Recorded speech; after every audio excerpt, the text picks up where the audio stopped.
been subjected to a highly sophisticated form of propaganda. It's just what you need and not what you don't. Yep. It's just what you need and not what you don't. Good morning. Buddy Caravan with you on a Sunday fun day. And as I am still working on the studio here, I had figured out that you, I believe, right now,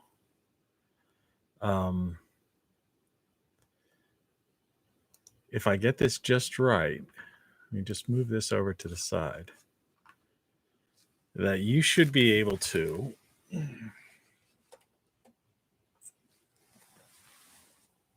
let's see if we can do this.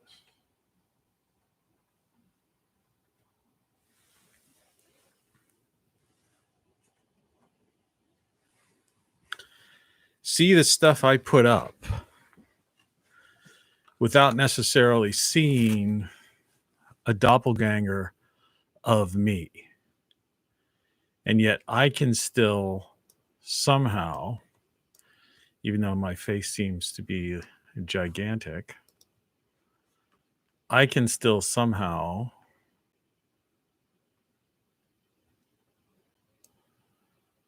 be somewhat in the center. Looks like my cheeks are swollen for some reason. All right, I think we're going to go with this. So, did I say? Good morning. Anyway. Weekend weather.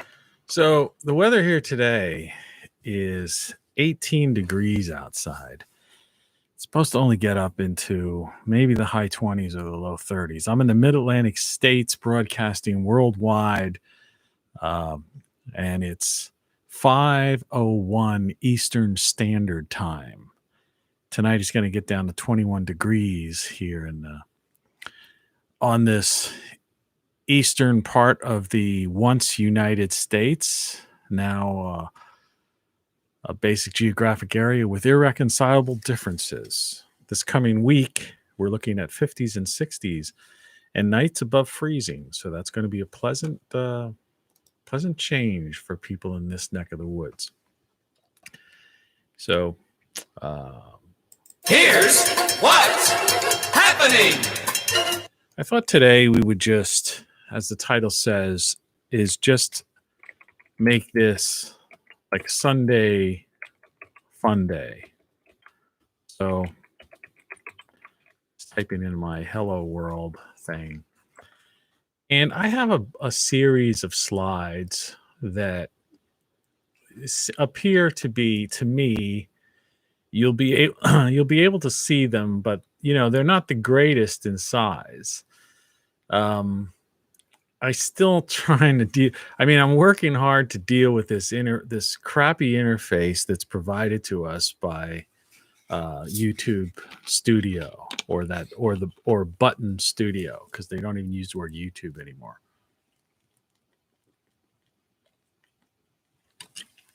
My guess is that they may be taking my advice and realize that the word tube kind of makes no sense. But that's a whole different story. So be that as it may, I'm going to look through take you through some various random images and some random thoughts that are going to be all over the place. So I guess the title card that we started with was this: is our tech really taking us anywhere we can't get to on our own? And what is the end game? And the idea behind that is that, and I touch on this quite often, and we got to bring out the handkerchief again. Keep that mustache clean. The idea is that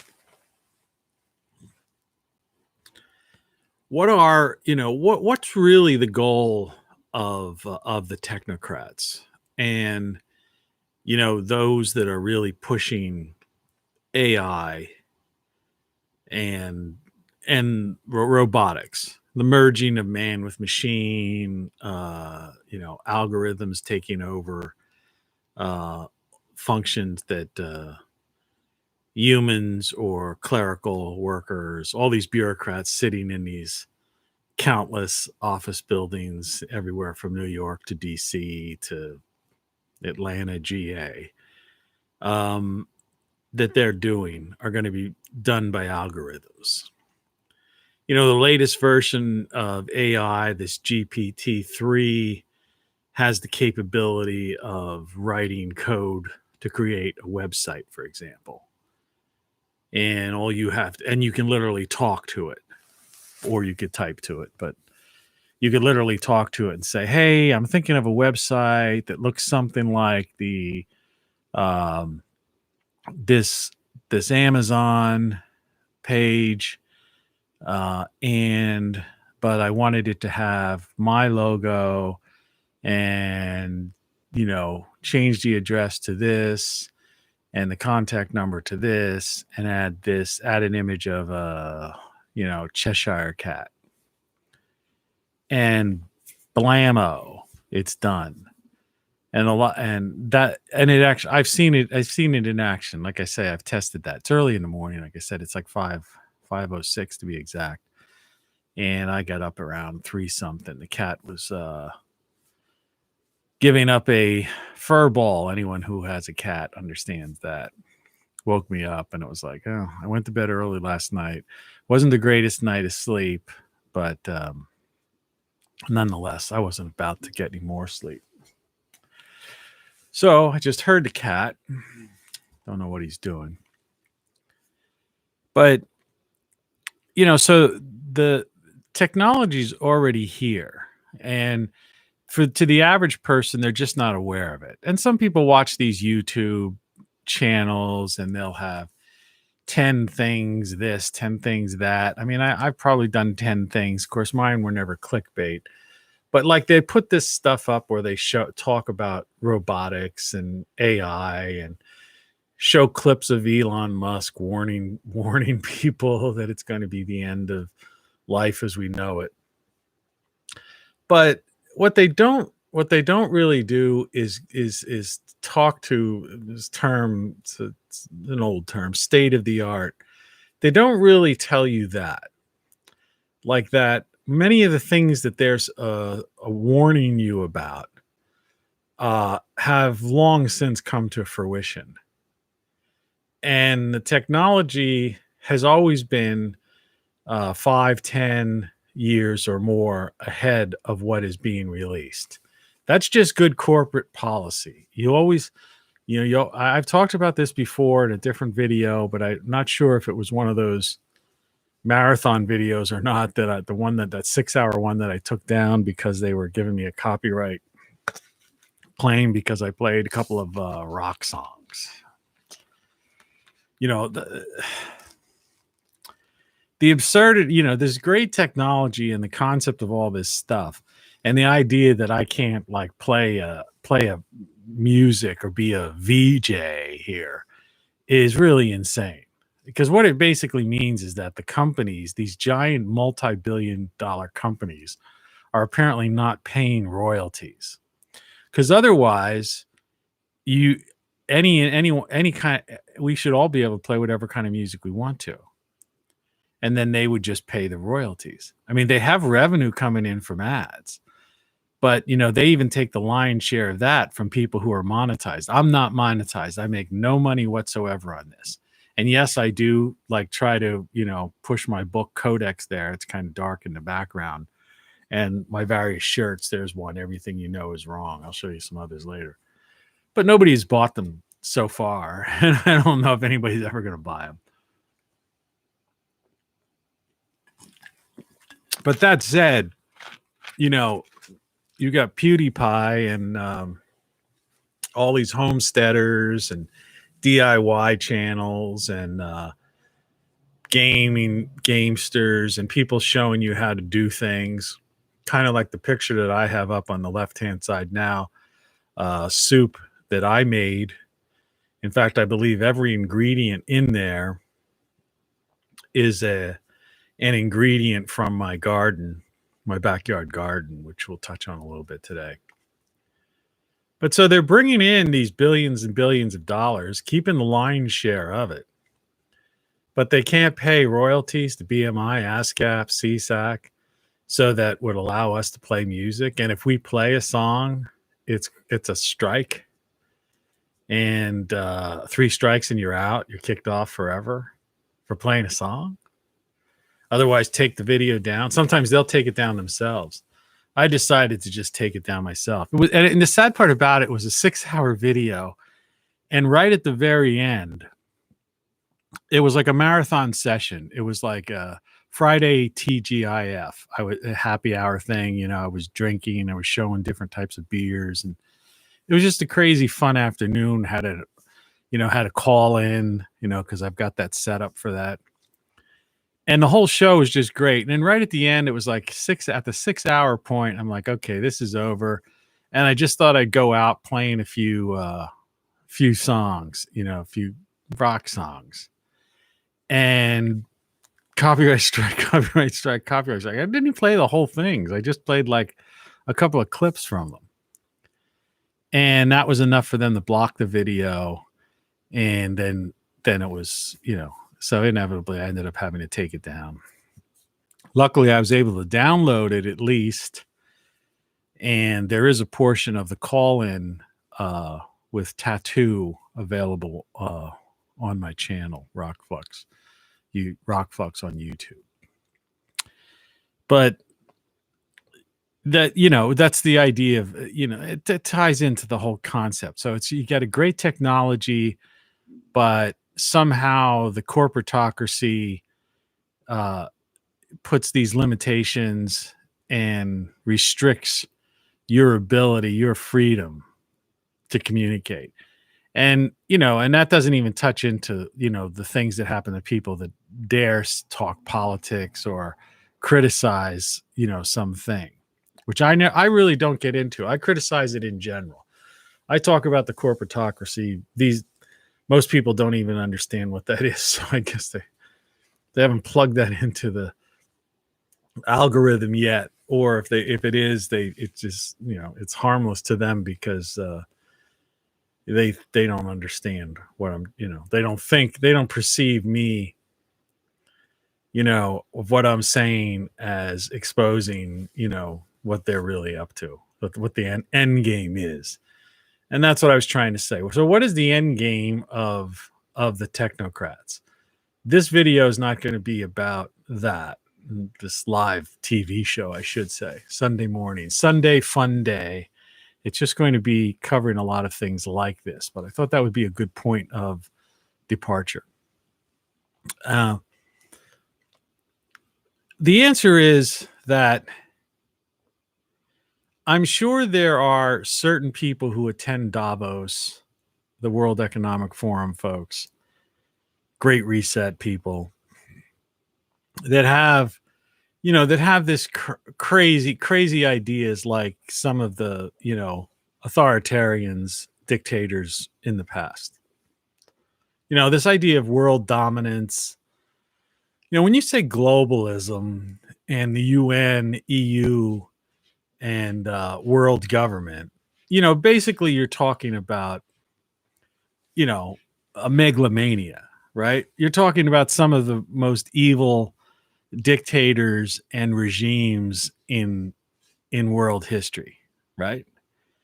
I mean, that's what it is. But for some reason, they get away with it because they say it's like the UN or the EU or the World Economic Forum, or like it's like the or the world. They put the world. Like I said, they always use these things, these words. So it's the World Health Organization, right? Right. So you think, oh wow, they got world and health in there, but weren't they the ones that came out publicly when the beginning of this, flu thing came out, and they were saying that it wasn't you could go find these the excerpts from their press conferences where they actually said this doesn't this it won't transmit from animals to humans. It wasn't this, it wasn't that. You don't need to do this. So here you have World Health Organization, but it turns out they didn't, they were responsible, and then they were saying that there was no reason to restrict travel from infected areas. So you have a World Health Organization. Everything's like, well, that World Health.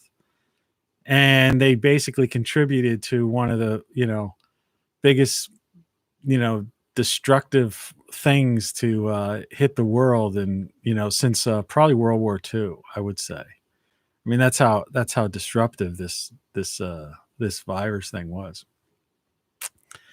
And it's like the Green New Deal and the CO2. It's like, it sounds green. Hey, it's green. That means plants and everything, make a happier, better world and save the green planet. But it's CO2 that makes the planet green. All right. It gives us yields more crops so that we could feed the hungry, in a planet that is increasing population exponentially. They use these things. You go back to, 20 years ago and the Patriot Act, which was anything but patriotic. And they always have these words, words like world this, So World Economic Forum, like they're getting together to, the UN, United Nations. And so you have a thing called the United Nations. While there are basic everything from civil wars to skirmishes to injustices to, violence and dictators, all kinds of spying activities, nefarious acts, and everything else going on all over. But it's the United Nations, right? World Economic Forum. And so the end, that's there. So you have these people in there that manage to, the cat is in the litter box. You probably can't hear it, but it's just, it's annoying. Just burying and burying and burying until it defeats the purpose of a litter box because you bury so much. Okay, you done good. You done good. That's nice. Great. Congratulations. Get out of there now. All you're doing is making a mess on top of a mess. I'm not going to be able to come in there for an hour or two. Still in there. Oh, boy, does that stuff get me.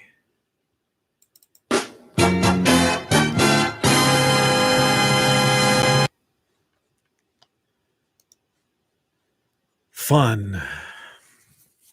So you just live through it. And that's what I'm trying to say. So you live through dystopia, and that's their end game. Their end game is that for most people on the planet, dystopia is already here. And the question is, how are you going to live through dystopia?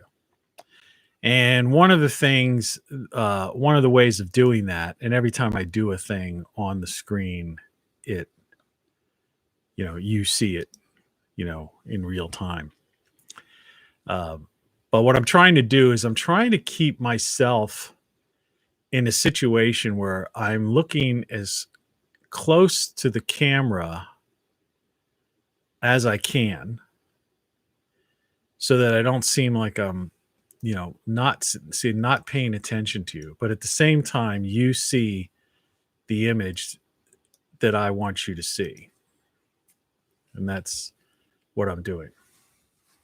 I'm still working on this system, folks. I told you that. Yesterday was the excuse me, the first time I even tried.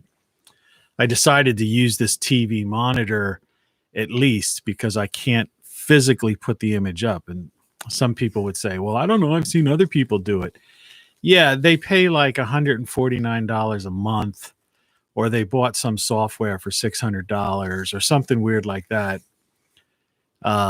or they have a outboard system, basically a video mixer, or there's multiple ways of doing this, and I know the technology because I've been doing this my whole life. But I live a simple life now in a simple town, and I don't have, and nobody, and not sponsored. I have great solar stuff. I have to list it as a sponsor because I promote it. And if I didn't, they would give me a strike. But basically, it's just my website where I'm trying to tell you, hey, here's some solar type of or power backup stuff you might want to get in case you got a storm or a power outage or something like that. But nobody bought anything yet from there either. So I'm not about to go out and spend $600 on software that may or may not be exactly the right. And I just can't justify spending $149, who knows, plus tax or whatever, for some kind of cloud type of thing that's going to allow me to make this look like a regular TV studio. Now, I can do all of those things if I pre-recorded, okay? And if you go back to my videos of several weeks ago, you'll see they're produced, and I do indeed have the images popping up right on the screen in crystal clarity and titles and all kinds of things, stuff like that. But and the background music and things, like You're fired. those things are actually just edited in. But the point is, the key word there is editing. So I would have to do what I'm doing now, record this vocal, this physical, video of me talking to you, then put it in a editing program and then go through it again almost in real time to add the various images, sound effects, or whatever. And I've said this many times, but it bears repeating. Then export that file as something they call like an MP4 file. Then once that's done, take that, create a title card, and then upload that to YouTube. And sometimes just to create the MP4 file takes as long, it's almost like real time, like it will take an hour or so to do that. And the upload, sometimes it could take as long as 2 hours. And I have supposedly a high-speed connection. I pay like $100 a month for internet service. So, an hour to record, an hour to edit, an hour to create the file, an hour or two to upload, basically, and making zero cents, actually paying to have an internet service. So basically, I'm going to spend my entire day, I do this daily, every hour of my all my waking hours, to basically just go in debt. No. So unless somebody out there generously wants to buy, send a donation of a couple of grand, otherwise this is the way it's going to be for a while.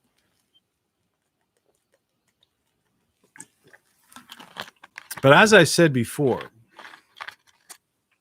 even though this is raw and I'm drinking soda and using the handkerchief and all that stuff, there still is something more authentic and better about this. So, this TV thing in the back, it's from some of the other it's a step up, at least from the live videos. And so why not? Yeah. So their end game is basically is world domination, totalitarian, rule. Nothing short of that. And the algorithms will basically algorithms and robotics will eventually put just about everybody out of work.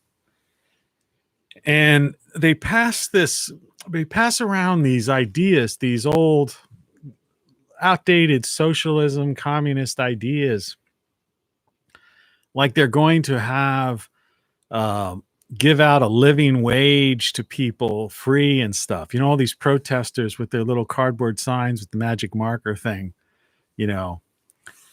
But in reality, that's just a smoke screen. They're blowing smoke up your proverbial what. Because guys like Bill Gates, who now is the single largest individual owner of farmland in the US, right? And whose foundation, that where he appears that he's giving money out, that his foundation actually sends money, uh, gives grants to big pharma, and so he has an interest in effect in vaccines and things of that side. In other words, he's making a profit. Most of these people, these philanthropists, their wealth has increased at the same time as their alleged philanthropy, and yet the world has not turned into some paradise over the 20 years that they've been doing these things. Think about that, right? They say they're going to do these things. They have some photo op where they help some little village somewhere, or some poor person in some neighborhood thing, and it makes all the newscasts and stuff. But then they come out and say, we've got to save the planet, save the world. People are starving, blah, blah, blah. I thought you guys gave billions and billions and billions of dollars to solve all this problem. They don't. UN's been around for a long time. They've had a lot of committees, a lot of meetings. It's been a lot of money, a lot of billions and billions of dollars supposedly going to, countries, poor countries in Africa, Asia, Central America, South America. The U.S., despite, the people that, don't like this country when it was a united country, now it's a disunited states, but never fessed up. The media never fessed up to the fact that the U.S. was one of the biggest donors to all these countries, giving aid and support to all these things. I mean, yeah, the CIA and some of those, dark forces within the bureaucracy, yeah, they've done some nasty things around the world, but the American people weren't aware of it, it wasn't under, we didn't authorize it. So, and who do they really work for? Is the CIA really an American company? I don't think so. I think it's a independent global, global governance in itself. They don't see any allegiance to us. The NSA spies on Americans. They're not supposed to. CIA is not supposed to do anything domestically, but they do. So, think about it. The Pentagon's supposed to be the Department of Defense, yet they have DARPA and they do all these things, So, we're lied to and deceived at every angle, everything. Constantly they're throwing this stuff out.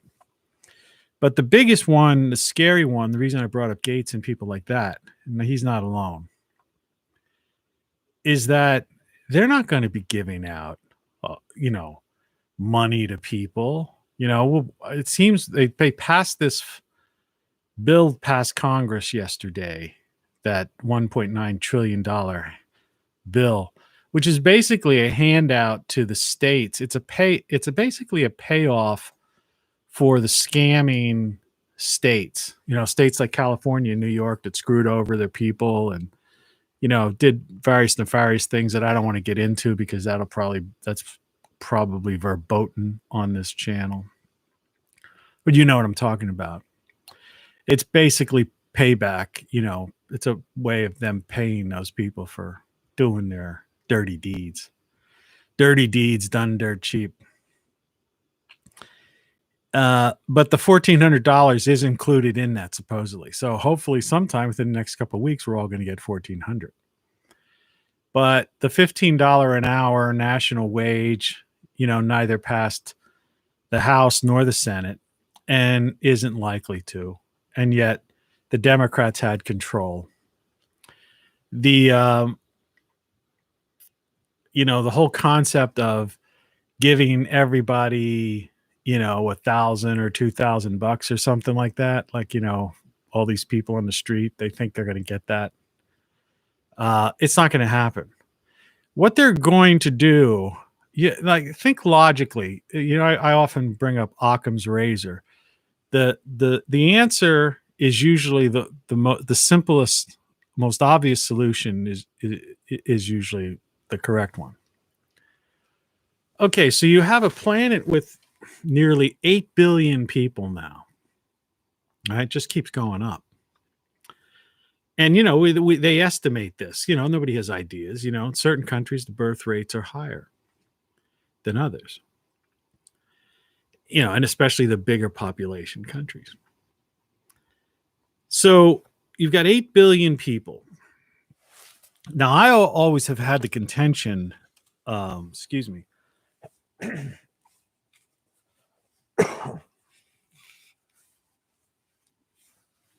that this planet could easily support 20 or 30 million people. If you fly around, if you're a flyer, a frequent flyer, like they used to call it, I don't know how many I can remember just looking on one of my frequent flyer cards. I used to be a member of these clubs on the airlines. And I can remember one time seeing I had 100,000 miles, clocked up. And that was just on one airline card. Because you go in the VIP lounge, you could upgrade to first class and stuff if you get, when you reach certain levels. It was fun. The days of stewardesses, hot stewardesses, making out with a stewardess in the back of the plane, Those days are gone forever, you poor unfortunates. Boy, did you miss out the fun times. That's the sad part about it is, all this political correctness and all this SJW nonsense and all this crazy weird stuff.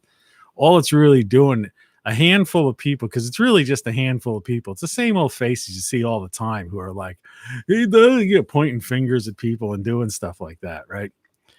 And, it's like this handful of people, more or less, and, have destroyed the country for destroyed everything for, the country, really, and destroyed fun, no fun allowed.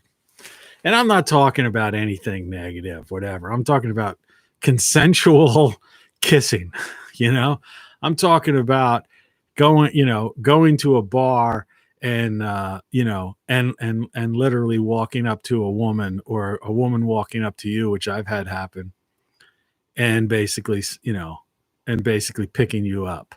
Right.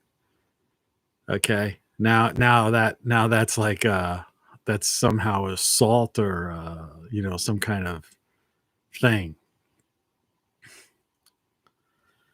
There was a time most people met their spouses or, girlfriends, whatever, at work, because that's where you spent most of your time. And so you were around them, you had work parties, or went out for drinks after work and you got together. Just ask parents, I guess, mainly how they met their, how they met their husband, wife, or whatever. And now that's like another verboten. Wow, second time I use that word. A cat's back in the litter box. Oh man, that's the problem with a live broadcast. I can't go off there to do it, but by him scratching in there, that means he's disrupting whatever should have clumped, right? And if I yell, well, then I look like a weirdo, and I don't like. They don't understand yelling at them anyway, so you can't yell at them. Calm. Om Nam Yoho Renge Kyo. That's the Buddhist stuff. So they destroy. Yeah, so these people, they're in the depopulation. They're not going to give any of that stuff. There's the cat. Hey, cat, I'm angry at you for doing that. So stay away from that litter box, please. They're in the depopulation, and that's very serious. That's not a laughing matter, And we have to, that's something why we have to be independent, and that is their goal. And the reason I brought up Occam's razor before is because think about it. Okay.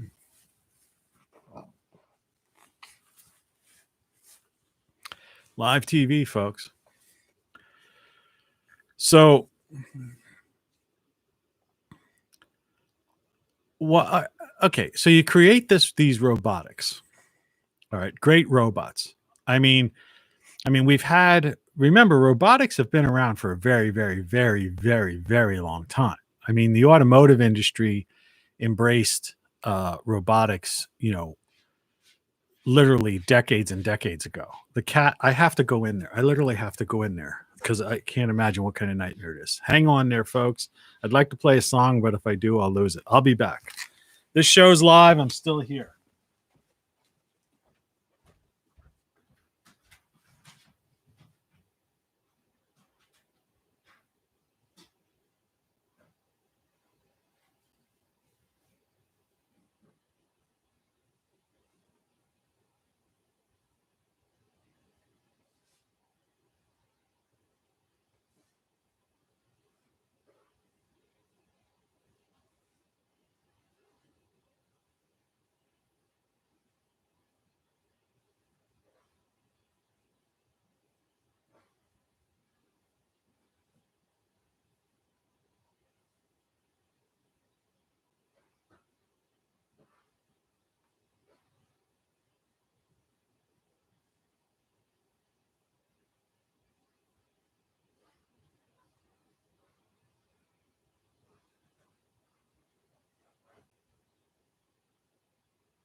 I'm back.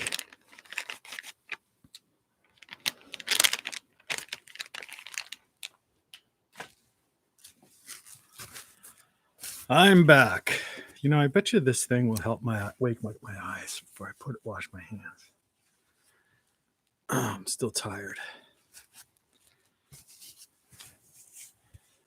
I just had to clean up, ridiculous cat mess. Craziness, insanity. This is live TV. I can't start over. This will go down in the annals of broadcasting as a mere blip on a broadcast station.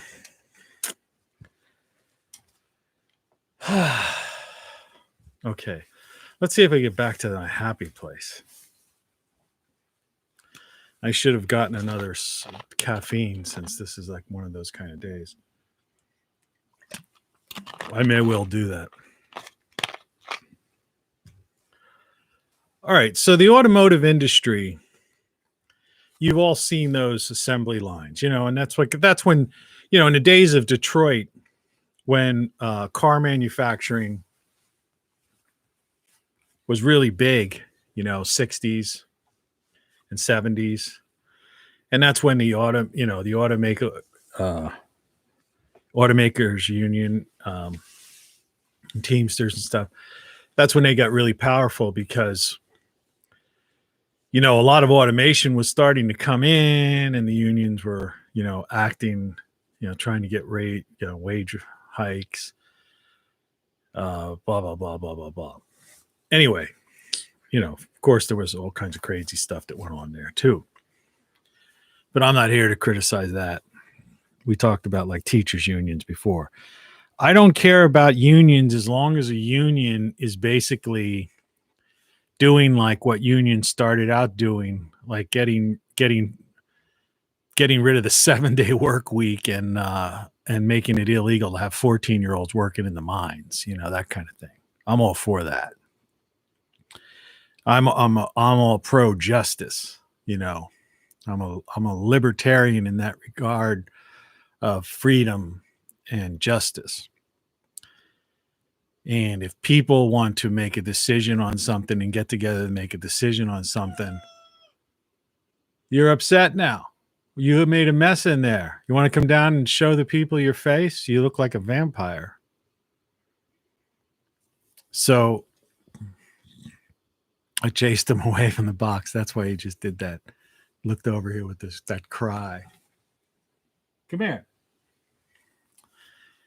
And so that's not the issue here. What I'm trying to get at is they started putting in those arm machines, welding cars, many, many decades ago. And from that point, and I've talked before, I've seen they have complete automated plants now where there's no humans involved in the process whatsoever at all. Particularly, making like light bulbs and stuff like that. And I've seen that on, history, on the History Channel. How do they make this? Whatever that show used to be, if it's probably still on. So I'm not making this stuff up. This is common knowledge, and most of you are aware of exactly what I'm talking about. All right. Well, you got to flash forward, from welding machines and car manufacturing plants and say, where's, prior to, with, primitive computers, and say, where are we now, with algorithms and AI? And they're still talking about, okay, let's open the floodgates of immigration, even though we bring in legally 1 million immigrants a year into the United States. Like the news media never, ever reported that. We've been doing that for, I don't know, for the past decade or so, or maybe decades. We bring in 1 million legally, and there's something like, I forget how many dozens of legal ports of entry there are, even down south. Like literally legal ports of entry where you could legally come in. They stop you and say, what's your business? What are you coming in the country for? And you tell them, and, they might have a dog sniffing your car or something, or put one of those reflective things there. But for the most part, you just come in. You say, no, we're just coming up to, do this, or trucks are delivering something. We have embassies, and, you can apply for citizenship and stuff like that. And, but we legally, it's like something like 1 million people a year legally. But they're talking about, well, that's not enough. We're going to just open up the floodgates and just bring in anybody who wants to come in, even if they're sick. We're not even going to, we won't test them, but we'll test, some, first or second grader who can't even get the thing and certainly can't pass it to anybody. But all that said, and then we've got all these millions and millions of people unemployed already, right? And they're pushing these algorithms and AI and robotics. And as you see, you can't even, even at McDonald's and Walmart's, you're seeing these kiosks and, various self-checkout lanes, order online and pick it up. In other words, there's an aggressive movement, all right, in the territory once known as the U.S., these disunited states now, the states, America. There's an aggressive movement by the corporatocracy to eliminate jobs. And so, what is that end game, right? What is the end game? And why? And why? And this idea of social distancing. And so, what's so bad about having, in other words, eliminating, people have to do something. Did you ever think about that? Like this is like, it's never really talked about. I'm curious about my time. We're already at 40 some minutes. I had to waste that insane thing going back to that cat thing. It was a mess, but it was easy, quick cleanup.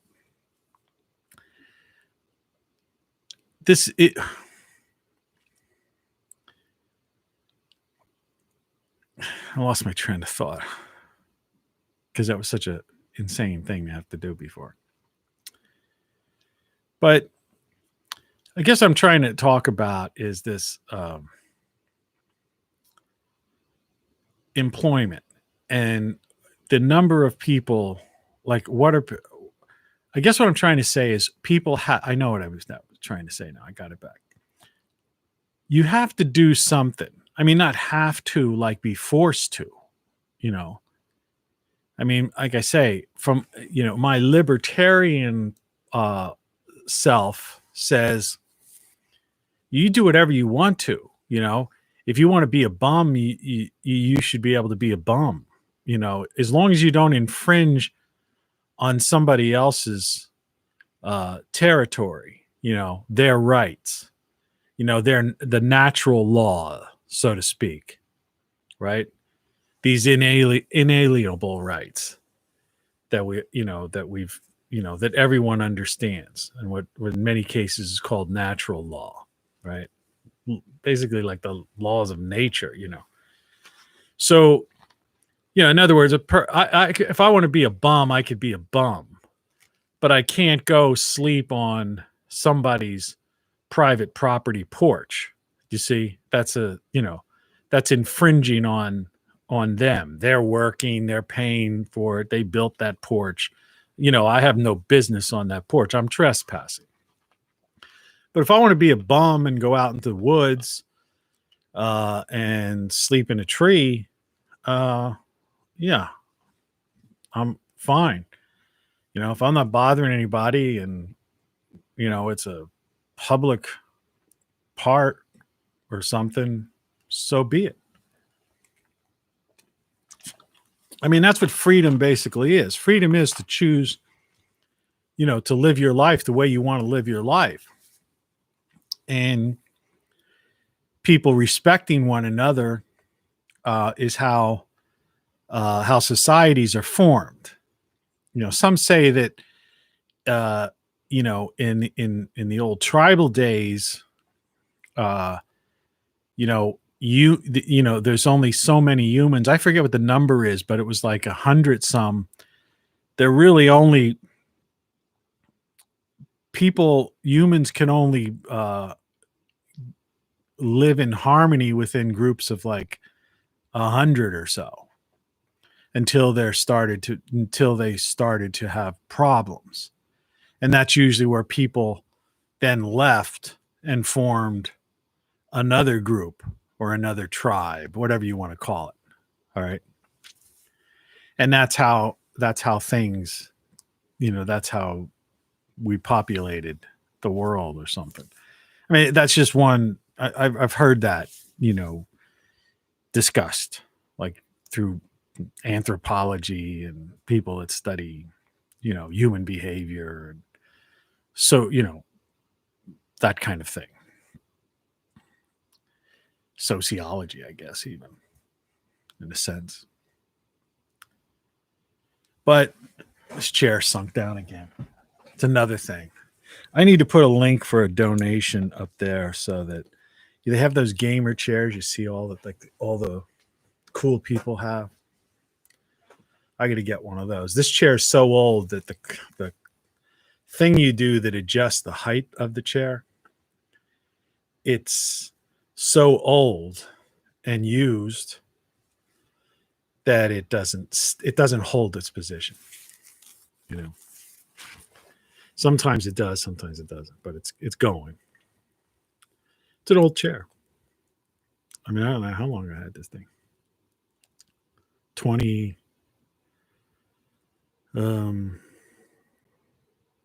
like 20 years or more.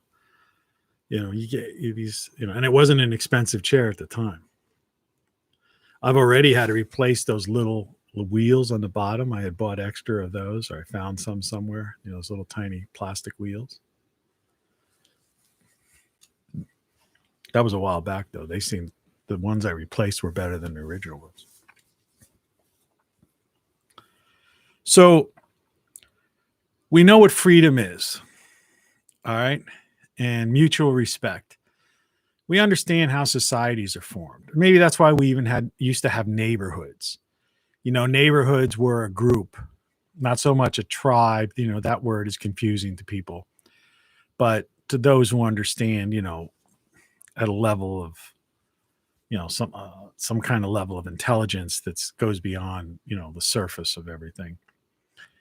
That, yeah, you had a neighborhood, and the neighborhoods, that was community, a sense of community.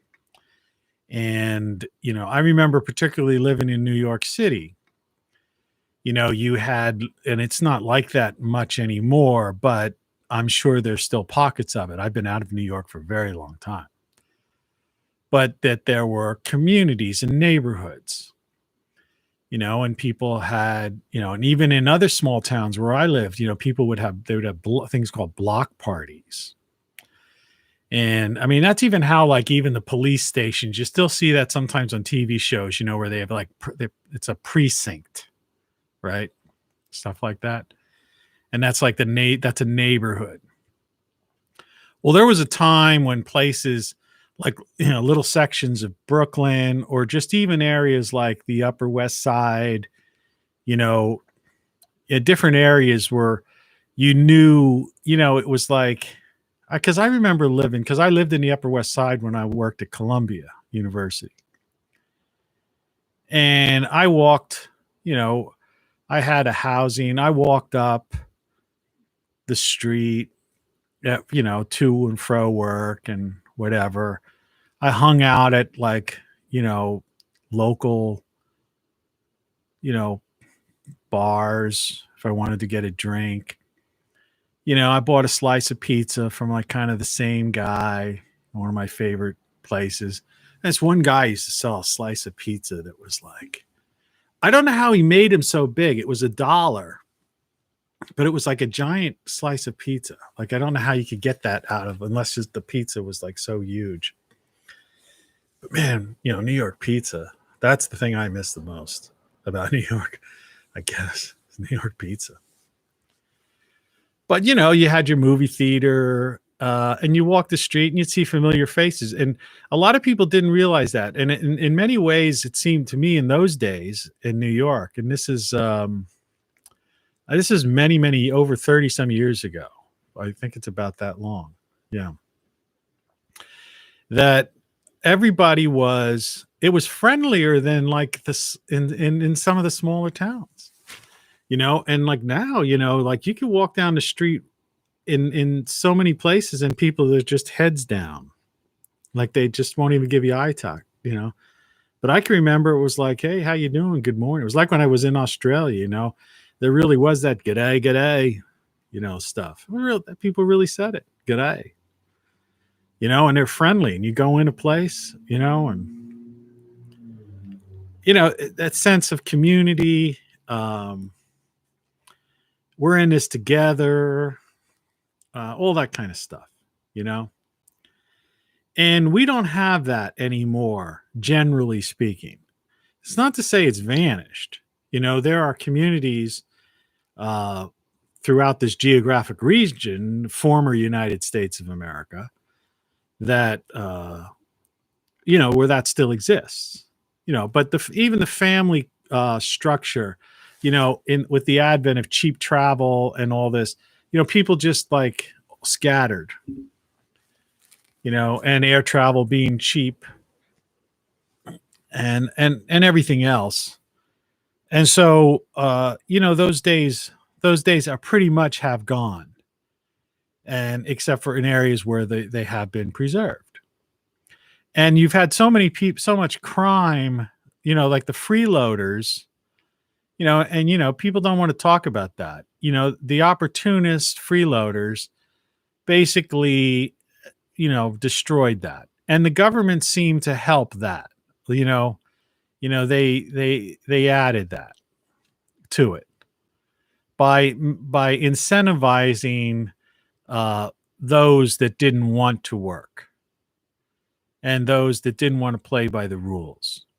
And it's just like this idea of, like, them saying, okay, there's no bail, or something like that. What they're doing is they're incentivizing people to not respect the law. And while like I say, from a standpoint of a more libertarian viewpoint, it's like the less government you have, the better, and the less so-called laws you have, the better. All right. But you do not pass laws that basically infringe upon people's freedoms. That's the problem.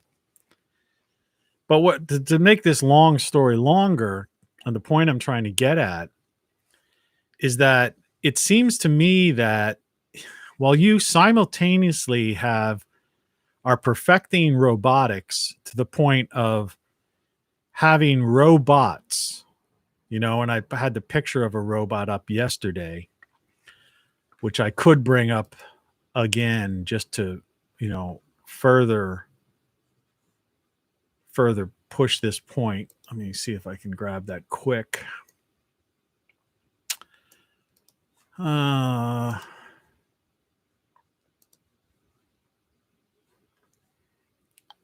somewhere here. It had a weird name. It wasn't robot.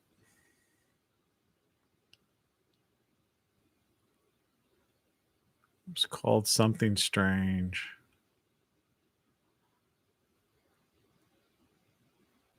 What was it called? I won't waste too much time on this. That's not it. That's the neural link. But I could bring that up just for the sake of it. This is like a neural link. They want to drill a hole in your head. Imagine that. Crazy. Well, I can't find it, but you know what I'm talking about. Robots. So they have robots that could we don't need super soldiers anymore, like you see in the movies where they inject sci-fi movies where they, create these Beauty and the Beast type of super soldiers, right? With chemicals and altering their DNA. They have robotics, literal robots and robot companions, like these robot mules that can run and carry guns and carry, materiel. And of course, drones and also and other things that, are such a high level of classification that, people have no idea. Like, it's really sci-fi stuff. It's really beyond most people's comprehension. It hasn't even appeared in sci-fi movies. That's how top secret it is. Remember, as I've said before many times, if you've seen it in a TV show, series, read it in a book, or saw it in a movie, that, more or less that was in collaboration with and partially funded by the military, so they put out that stuff and they help fund Hollywood. How else do you think they have all these movies with these, all these jets and ships and all the right uniforms and all that kind of stuff, right? That's all propaganda. That's all controlled by them. That's all funded by them to keep this military industrial complex well funded and oiled, But what you don't, is far out, all the far out stuff that you see, they're way beyond that, way beyond that. So, we have, and the Chinese are,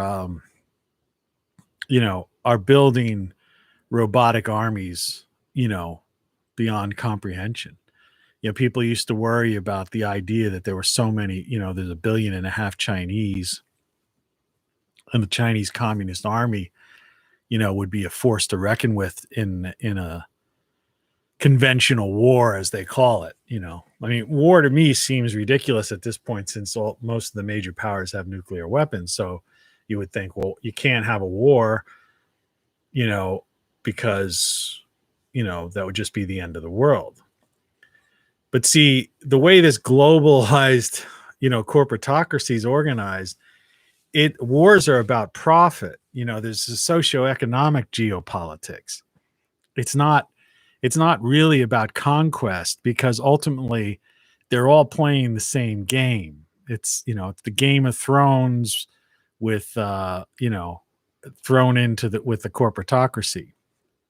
So it's all about money and shuffling things around and stuff like that. The stuff that goes on is beyond the average person's comprehension. Like I said, the politicians don't know what's going on.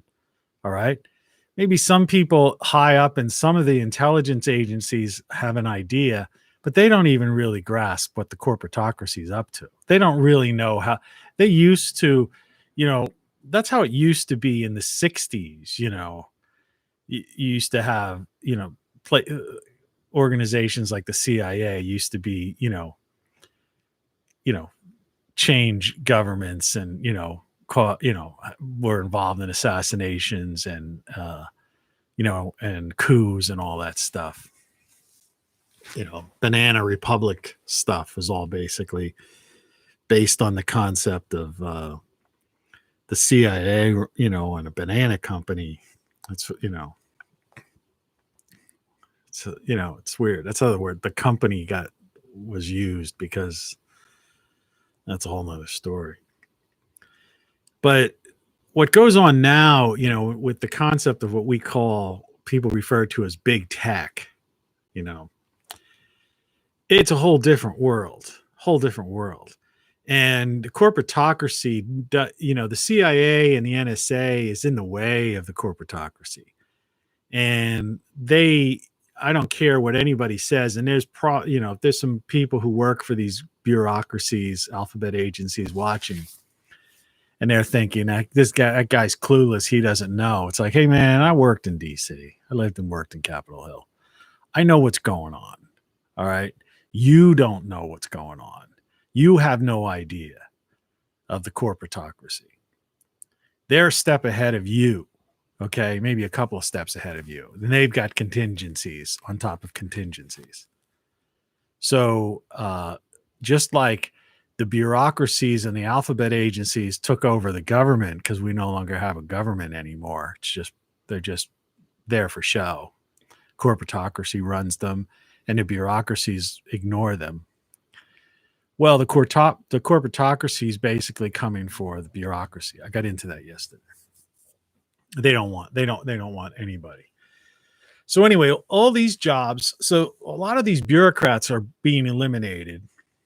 Some of the biggest employer in the world, in our country, in this country, are bureaucrats, government bureaucrats, or related to government, bureaucrats, subcontractors and contractors, subcontractors, and things that are all built around that whole ridiculous system. Well, when you have robotic armies, robotic equipment, drones, algorithms, and AI, and the corporatocracy in charge, which is automated and through satellites, GPS, and all this other stuff, that they no longer need, they could control, they could farm from remote locations. Obviously, they use drone strikes from remote locations, conduct wars from remote locations. They can do anything, right? And so where are all these people going to work? So I was trying to say, what are these people going to do? Live some kind of higher culture where they have an appreciation for the fine arts? Like there's some kind of idealistic thing? Well, look at the common man and the type of person coming over that they're bringing in. These are uneducated, unskilled people. They're not going to. This isn't somebody that you're going to give a check for $1,000 in a free apartment and they're going to sit around listening to classical music and going to art galleries and appreciating fine art and things like that. They're like, what? You know? You see, this is, in other words, there's this delusion by these ultra rich people who run the media and this used to be the ruling elitist, but who are now don't even realize they're puppets of the corporatocracy. But they put out this concept, these ideas of some kind of utopian world, and that's what Marxism and that's what all these dictators were always trying to do. They were among themselves. They were always trying to say, "Oh, we're going to build a better world," and this is just a means to an end. And so what that millions of people had to be, eliminated, but the end justify the means. That's how those people are. And that's what's going on with the Davos set right now and the World Economic Forum. And that's what the Great Reset is. In their minds, the means, the ends justify the means. Okay. And the type of people that are emerging, as the faces of this movement, global movement, totalitarian movement, are people who are basically totalitarians, genocidal maniacs, megalomaniacs, some of the worst, the biggest, liars and deceivers to have ever lived, along with, the various names we all know in the back of our head over time who've done this, attempted similar things. And people just are not aware of that. Like that, somehow that's not like getting in their noggin. And that's why I always say, people have this cult of personality because politics is a pop culture. So they're caught up in these personalities of whether they're news media, entertainers, or politicians, right?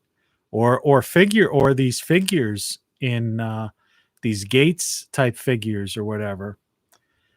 And they elevate them to some kind of hero status, it's a cult of personality. And everything is this, and they have this politics as if the government, that's their pop culture. That's their national global obsession. Everybody's looking at it because remember, the media works for the corporatocracy. The media is part of the corporatocracy. They're all, everyone you see on the media are all multimillionaires, and the media companies are billion-dollar companies, and they're part of the corporatocracy. So they're feeding out this stuff of this diversion and these ideas. Maybe some of them are actually naive enough to believe, that, in some, this idea, in some idealism and utopian world. But they have to be very low IQ in order to fall for that. So when you get back to what I was saying with Occam's razor, it's pretty clear that they're ultimately, this is just going to be like every other time that they attempted to do something like this, some world government, some dictatorial totalitarian takeover. Like I say, that's why we fought World War II. All right. And so what they're up to is depopulation.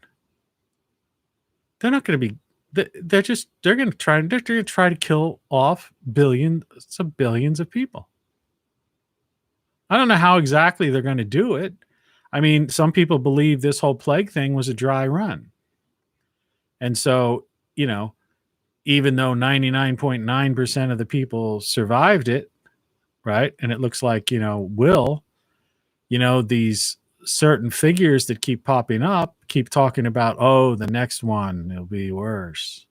And that's why we'll have to do this and social distance and wear masks forever. But, you continue to, you disrupt small business, you unemploy people, you replace them with machines, algorithms, right? Robotics, AI, and you just have all these people. So you get tens of millions of people, maybe 50 million people in the US, that have nothing to do. Maybe 100 million, but, tens of millions for starters right now, 50 million within 18 months to, or so. Well, what are they going to do?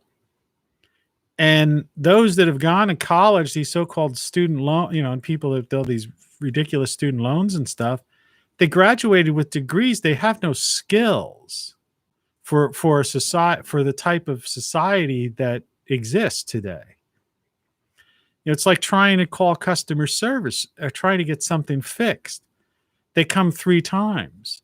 They've been fixing my street. They're going to start in another month or two, like working on this, digging up the street again, the sewer. This will be the 3rd time that they had to dig up the street to fix the sewage system along along all the streets, like in here. And I hear this is happening all over because they don't know what the hell they're doing.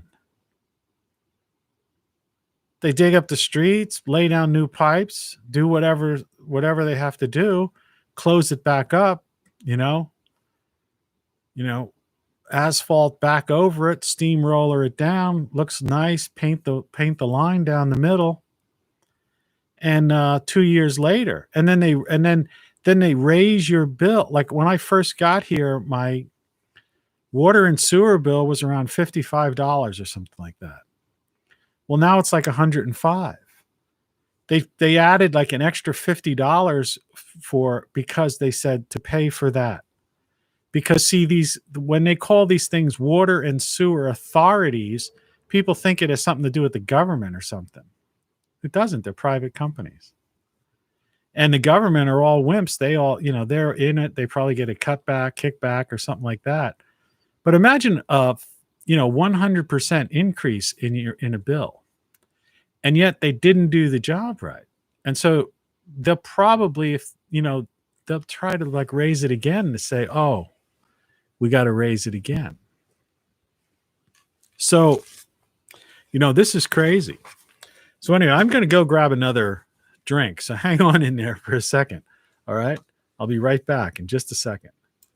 So you found us. What is it trying to tell us? No strings, no catch. You own everything. Now stay tuned to Rock Flux.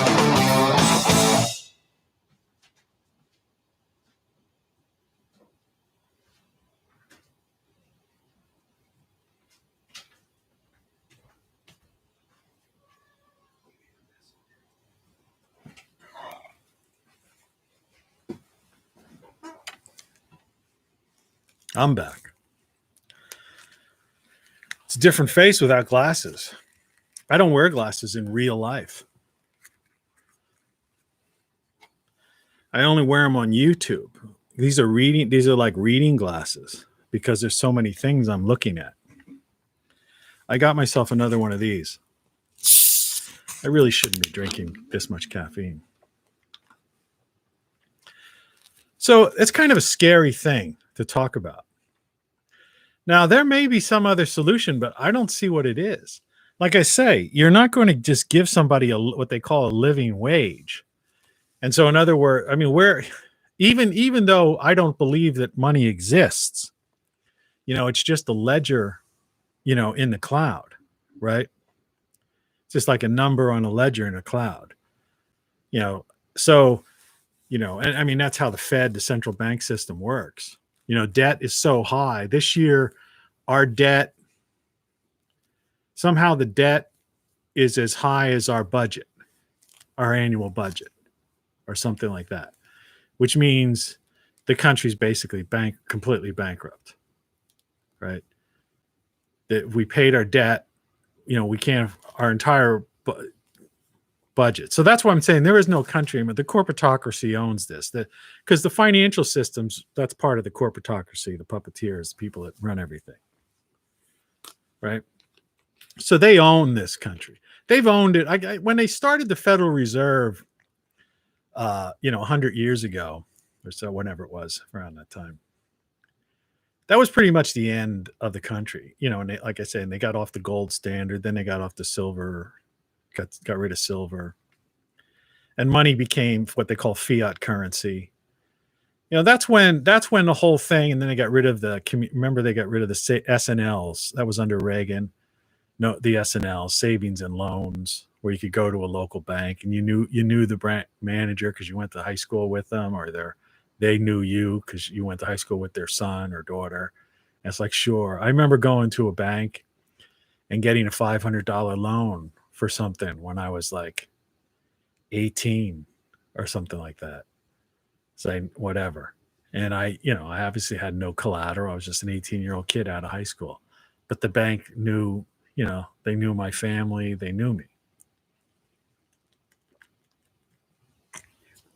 I think even my aunt worked, one of my relatives worked in the bank. But that was a savings and loan. They put them out of business. Because everything became, M&A, mergers and acquisitions, right? Stock, Wall Street started taking over, and the corporatocracy, and that was all snuck in. And a lot of people made a lot of money, along the way. And so everybody looked the other way. But in the meantime, that was the destruction. It was the downfall. And like I said yesterday or the day before, if you're in a situation where we have some kind of grid down thing where due to a solar flare or something weird like that, which a lot of people are saying could happen. There were some big earthquakes that were predicted, happened out in New Zealand area a couple days ago. The Earth's magnetic field is weakening. The poles are migrating fast. The sun is weakening in its magnetic field, which protects us from cosmic rays, and and our magnetic field protects us from solar rays. Planet basically is cooling, which means we're going to see crop shortage. Same time as the population is increasing. Last year we sold all these crops to China. Instead of, we should have kept them for our own people. And now we're letting hundreds of thousands of more people, if not 1 million people, are going to be coming in. Everybody's going to be flooding into the United States, and they need to be fed. Who's going to feed them? Where's it going to come from? Right?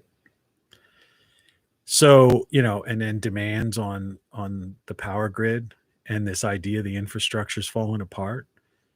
And then joining this Green New Deal that wants to get rid of fossil fuels. But how do you dig? I don't think I have that in today's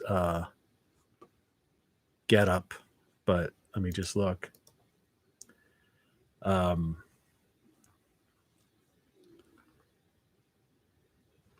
Yesterday is when I had the this is the kind of thing you need. You need to have a portable power pack, and I've got those available. I'm not selling stuff now, but just for the sake of it, I do have that stuff on my Great Solar stuff. And if you buy through there, it's the same price if you buy through a link on my greatsolarstuff.com as it is if you go to the source like Amazon. But I make a couple of bucks. I don't make a lot of money, but I would make a couple of bucks. And if if a couple of dozen people did it, I might have enough to get some better software. That's what it's all about. That's community. But what I was trying to get at is that, I'll just go back to this kind of thing for a second. That's what I want to talk about. Is that you can't you can't basically eliminate fossil fuels and make America dependent upon foreign oil, you know, because we were energy independent as of a couple of months ago. Well, you take that away, we've already stopped this pipeline and all of this sort of thing. We needed that because demand was going to increase. You see? And we have and the earth is cooling, it's not heating up. And a major swath of the United States is, the northern tier of the United States. We have cold winters. Like I said before, I mean, just to look at it one more time. Right now, it's 16 degrees. It actually went down 2 degrees, which is weird. It's 16 degrees where I live, the mid-Atlantic states. I'm not in New England, okay? It's 16 degrees here. Now, next week, it's supposed to warm up, a bit. And, hopefully spring is on its way. But, for the time being, the point is, it's been, last year, I remember putting tomatoes out May 1st, waiting that long, which I hated to do because, there were years before I used to plant in April, and maybe just cover them if there was like a frost warning or something. I'd cover the plants. But I waited till May. The last 2 years, they got me. And then like a week later, like the second week of May or something, there was a frost. It killed my tomato plants. So, all this mumbo jumbo, this Greta and Gore and, World Economic Forum, Green New Deal, John Kerry nonsense. I mean, these people are lying through their teeth. They have no clue of the science, or they do know, but they're just, I don't know what their game is, man. I don't know what their game is. That's what I'm trying to say. What's their end game? Depopulation. And mass chaos. Because, okay, so these people, if you were living in Nicaragua, right, El Salvador, Central America, yeah, you've got problems with like cartels, right, and gangs and things like that. But things like that, the funny thing about it is that's like we had problems. We used to call it the mob in America, right? And of course, a lot of those gangs from the southern gangs have now come into the U.S. and that's who's causing the problems here. They've like kind of filled the power, the vacuum of the mob that we cracked down on, in the 70s and 80s. Things like Rudy Giuliani, the people Rudy Giuliani went after successfully. But the key word there is successfully. Though that you can topple cartels and gangs. And, especially with the amount of money that is sent there. So the idea is, what I'm saying is those countries can be cleaned up fairly easily, fairly easily. Because of the way the power structures and these cartels and in other words, the sense of community and family that, like the families that run these cartels and the way the gang members are organized, it's like, it's not hard to take them out, right? It's not hard to prosecute them. It's not hard to, to round them all up because they're all connected. That's the whole idea. These are all words they use even, you're connected, right? And these people that are coming, because that's the worst part. That's like the story they always bring up. Well, these people are escaping, this thing. But really, they're escaping paradise. And they're escaping places that have the ability to grow, tremendous growth. And they just don't have farming efficiency. And we give money to these countries, but that money gets just like stolen by these people. And if the politicians, so-called politicians, but it's really the corporatocracy now, if they were serious, they would basically give aid, and these philanthropists, the Gateses of the world and stuff like that, these that want to give billions and billions to do this. Why don't they give $1 billion to like Central America and Mexico, and basically to build, these great big giant farms, with security so that the cartels can't threaten these people, and housing units for the people that would work those farms, and basically turn Central America and Mexico into countries that could become the breadbasket, of North America, right? Instead of having all these people come up here and hope that our former breadbasket is going to be able to feed and house them, when we're gradually basically eliminating all the jobs through robotics, algorithms, AI, right? So, and getting rid of fossil fuels that run the equipment that would, heat the northern tier of our country, half our country really, and run air conditioning, power generation, and and provide, and so that we could and run that farming heavy equipment. See, none of that stuff you can run on solar or windmill type of generation, or batteries, or Elon Musk Tesla batteries. You can't run excavators and heavy equipment on that stuff. There's too much of a power demand, it's like the surge, That's why when you're buying these power devices, you want to make sure that it has high wattage, because a lot of devices, when you first turn it on, there's a power surge. Like it may only run on 400 watts, and you'll say, well, I'll just get a 500 watt power pack, backup power thing. But you're not aware that when you turn on a certain device, there might be a surge that's closer to 1,000 watts.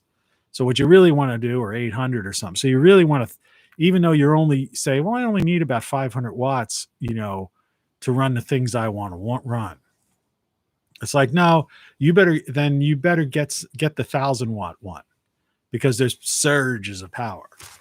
Well, anyway, these surges of power that heavy equipment use, only fossil fuel can provide that, and provide it for hours and hours to do the work that needs to be done.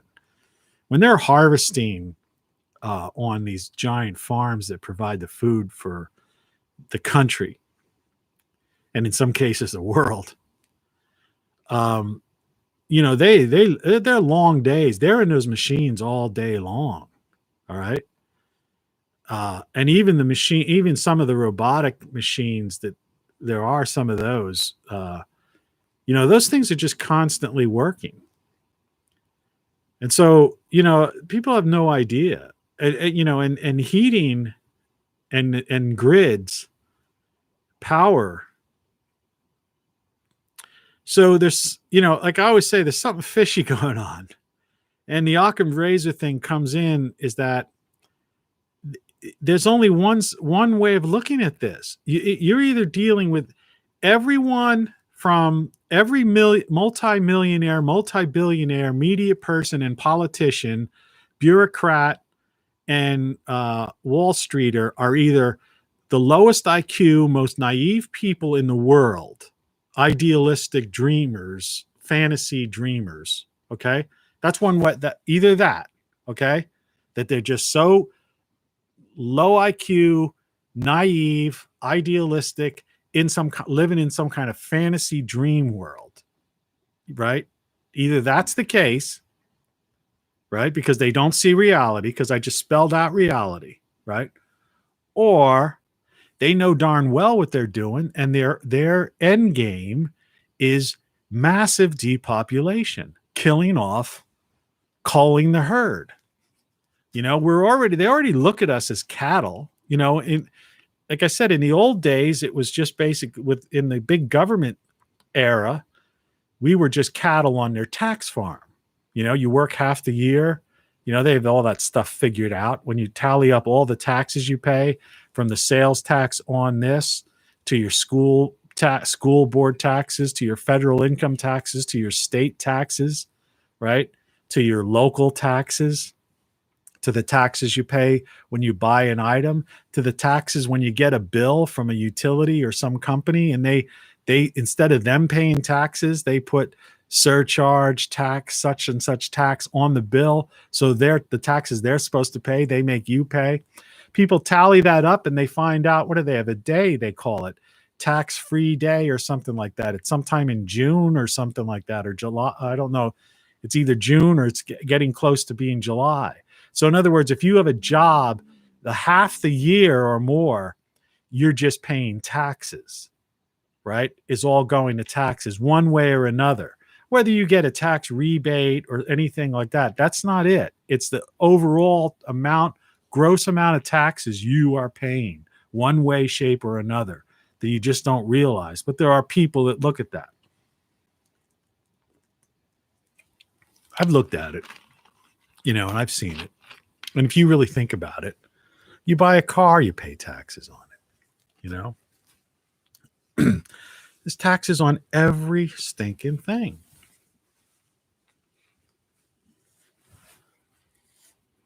And only the wealthy can get these great giant deductions, or the very poor who don't pay. But that doesn't matter. It would be such a small amount of money. It doesn't matter. It's the working person that basically pays taxes. So in other words, America, the government was basically a giant tax farm, and people are cattle, and we're treated like cattle. And just like cattle, once you're no longer productive, they put you out to pasture. It's like they warehouse old people in nursing homes and long-term care facilities, and what little money they have left, they make them sign over to those facilities. The corporatocracy does, the government. And the same thing is like, so I always say it's not just tax with the corporatocracy taking over, it's a tax consumerism farm. So as long as you can purchase and you have some value to them, in other words, as long as you're able to buy their products, or this, these computers, these software, pay your internet bill and stuff, then you're on the consumer farm, and you're a consumer to them. And that's what big data is. And that's managing keeping track of everything you do, so they can somehow, drive you through these areas, lead you here this way. So you purchase this and get that, need that, and feel you have to have that. And the weaker minds, and there are many weaker minds because half the country is functionally illiterate, studies have shown. So people end up, excuse me. I've been talking for a long time. It's a long show, and I haven't gone through my slides yet. And it's already an hour and a half. Sorry, we got to go through this. Stick around, folks. If you're just tuning in, this is Tony Caravan Live. And it's all about Good morning. the morning show. So have a good morning. And, Same time, same station. every day we'll be here. So, Here's what's happening. So I don't see, like I say, Occam's razor. I don't see any other alternative, hypothesis. There's only the logic dictates that they're planning to kill us off, starve us, or something. I don't know. What are they going to do? Or do they have this plan that they're hoping that as the boomers die off, though they're be pretty old, then the young people aren't getting married and having kids, that the population will be reduced. But see, that doesn't make sense, because it's the same thing that would happen in Europe. Europe said they didn't have enough people they were aging, so they had those open the floodgates to all these immigrants, and they brought in all these young immigrants, and they had millions of people in their countries, and they had all this Well, they still have. It just doesn't get reported much because in America, politics has become, the all has taken over everything. So we don't look at what's going on in the rest of the world. But Europe is still having problems from when they opened the floodgates of immigration. So you can't say, even if you went down that other avenue and said, well, yeah, okay, so the old people will eventually die off in 20 years and the young people aren't having kids. So, the population shouldn't be increasing, should start to dwindle or should start to reverse its growth or stabilize. But then they're saying, no, we're going to open the floodgates and let millions and millions of people in. So in effect, they're replacing them. And these are young people who are coming from countries where, where their religious or social, standards are that they believe in having, many children and family is important to them. So that theory, hypothesis doesn't work either. So they're really, like I say, everything points to one thing, that they're going to try to, or they're trying, or they're already doing it possibly, I think they're going to try to kill off half the population some way, shape, or form.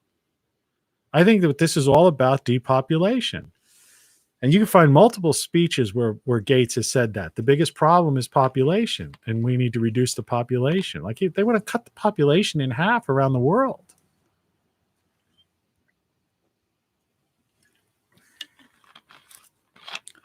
So that brings me to the reason I've got the extra soda, and I'm going to continue this for a little while. I hope this microphone isn't too much and you can bear with me doing the old clearing the throat. La la la la la la la. It's too early in the morning to be talking like this. My poor little cat. I got yelled at for making a mess. All right. On the left, and on my screen, it looks fantastic, but on your screen, it doesn't necessarily look good. Let me see if I can improve it. Just color. And I'm going to move myself off to the side. See if I can.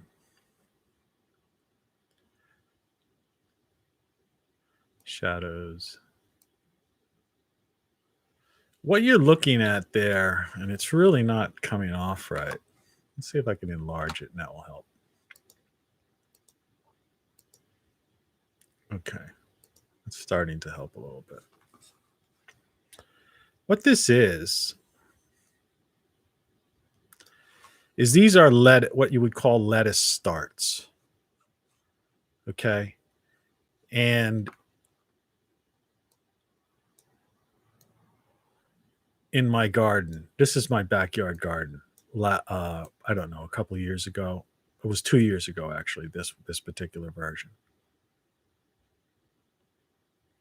And each one of those little green things you see, okay, on the screen,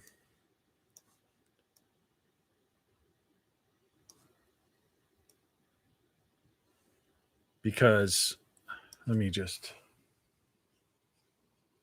figure this out.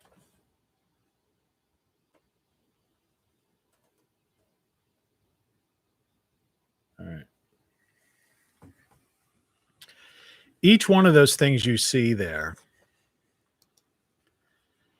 will become like not a head of lettuce. I mean, it kind of a head of lettuce, but like a lettuce plant that will really, really bloom. And I could pull, these leaves get so big, all right, the individual leaves that you see there, those green blotches, that I come in and I take a couple, like 2 leaves off each plant. The leaves, I mean, are like the size of a hand almost once they grow, and they grow pretty quick. And you just have to water them, as long as you have good soil. And I ended up at the end of the year actually throwing, I have a compost pile in the back when it's over, but I couldn't eat enough lettuce. And lettuce grows early. So now lettuce I could put, I'll plant my lettuce in April. So it'll start growing in May, and I could cover these things I have some things I could cover them with a frost. But it's a cooler weather thing. But I managed to get my lettuce to grow through the summer, right into, September and stuff. And sometimes I'll replant lettuce. And I'll show you, that's one of the things I'm going to do with this show. I'm going to show you how that works. And I was eating salads every day, or putting lettuce on, like the only thing I would buy at the grocery store would be like some extra virgin olive oil. Sometimes I would get mayonnaise, because when tomato season comes, there's nothing better than like a fresh tomato from your garden, fresh piece of lettuce, and I used to use, rather than bread necessarily, I would get wraps, things that, people make tortillas with or something, I don't know, a wrap, they call it. These flat wraps. You get like 10 of them for like $1.29 if you buy the store generic brand. And you put down a slice or two of lettuce leaves. And like I say, these things get big and they just keep growing leaves all summer long. First of all, you use those, and you get tomato, slap of some olive oil, fresh oregano, which I grow, and maybe a slap of mayonnaise on there with some fresh tomatoes. You put, sometimes I'll buy some cheese and a slice of cheese. You roll that thing up, and that's a flavor. That's, like I say, these 5 senses that we have. That's a flavor explosion in your mouth. It's like reason to be. So you grasp that. Now let me go to. All right. Now here's another example, and I have to bring out my adjustments here, because this, just so you can see this a little bit better. This is a salad, and I don't know how well you can make this out. Let me try to enlarge that as well. Take it back one. But you can see that there's like red, green leaves, carrots, mushroom. I don't grow mushrooms, so I think that almost could be a mushroom or something in there or not. But the point about that is that, let me just make this larger for you, so you get that idea across. But it's a salad. That's the kind of stuff I eat from my garden fresh all summer long. And it's for like half the year.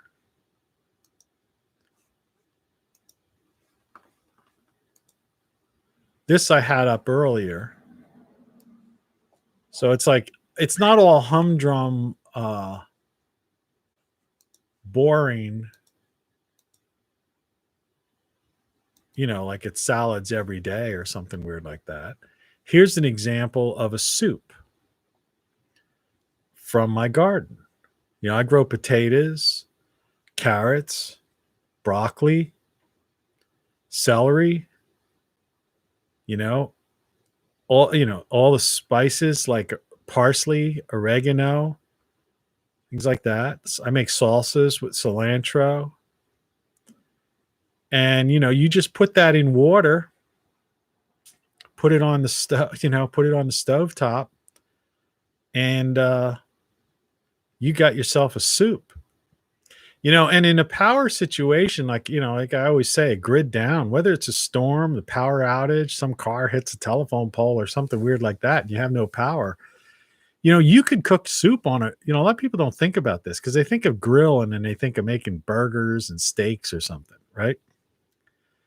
They never think of like if you take flour and water, you can make a basic dough. You could make a pizza on a backyard grill. And if you don't have barbecue, you could, or even charcoal, you could even, just wood fire, right? And you can make a pizza in like a cast iron pan, so you're not even getting any poisons or anything coming out of wood. Like you could just use wood, whatever you got. You don't have to seal it. But you could cook a soup. You could put a soup on top of a grill in the backyard, make soup there. And obviously salad, you don't need any heat, but you could chop up potatoes and make, you do whatever you want to. So the idea is some people think that they're, when I talk, they make it too complicated. Like life is too complicated. And oh no, it's and what I say is, be prepared. If there's crop, you can grow seeds. I buy seeds at dollar stores, Dollar Trees and places. Sometimes you get 3 seed packs for $1. And a tiny seed at the size, a speck, something that would just fit in between my fingers. You couldn't even barely see it. That's what a lettuce seed is. And many of these other things. And so, it's so easy to just grow your own food. And and so many people just aren't really, they're just not thinking about that. Now, this is just a little novel idea that I just thought I would do for the sake of it. Let me adjust this color here for a second. See if I can get this across. And I think these things, they might come through backwards. No, they won't come through backwards. Yeah, if you can see this one, this is just, I'll try to make this point. I'll probably have to explain this because it's a little bit too small. But anyway, if you ever want to make, say you don't know how to cook and you want to make a treat, right? A real cheap pie that you can make in literally, easy.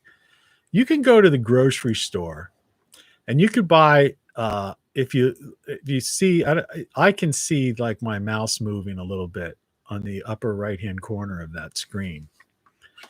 And you can buy these things, they're like pudding cups, okay? Like if you see them right there, I could actually point to them right there. And you could get like 4 cups of pudding for like 99 cents or 88 cents, right? Like vanilla pudding, store pudding, brand, not the brand name, just like the store brand, all right? And you can get a generic pie thing for around $1 or so, maybe $2. It's just like a pie crust already in a pan, and it has like a plastic cover over it, and you reverse that plastic lid when you're done, and you buy a thing of that, like it's like Cool Whip, but buy the store brand one. You could usually buy that for about $1. And I always you can buy like cheap coconut flakes. And so down the bottom, you could like kind of see what the idea is. And so I'm saying for less than $5, you can make like a coconut cream pie. You put that in the refrigerator. If you put it in the freezer, it's actually like almost, and you could save some whipped cream, put that on the top. The whipped cream, the Cool Whip you put in there almost becomes like the texture of ice cream. So it's like a frozen coconut, cake. And then you save some and you put some fresh on it and serve that out. You can make a pie for less than $5. Now, these are just goofy things, that I do to survive. Now, the other thing I wanted to talk about was, and I talked about the other day, here's like a NASA photo of the Earth. And again, I apologize that, I don't have the greatest setup here to really bring this out the way I want to. but I'm trying. So here's what we think, the Earth, the big blue marble looks like, right? There's the moon there. So-called.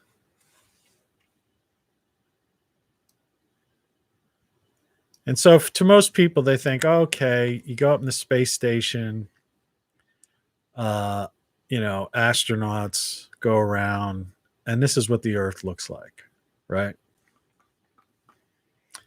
It's not what the Earth looks like.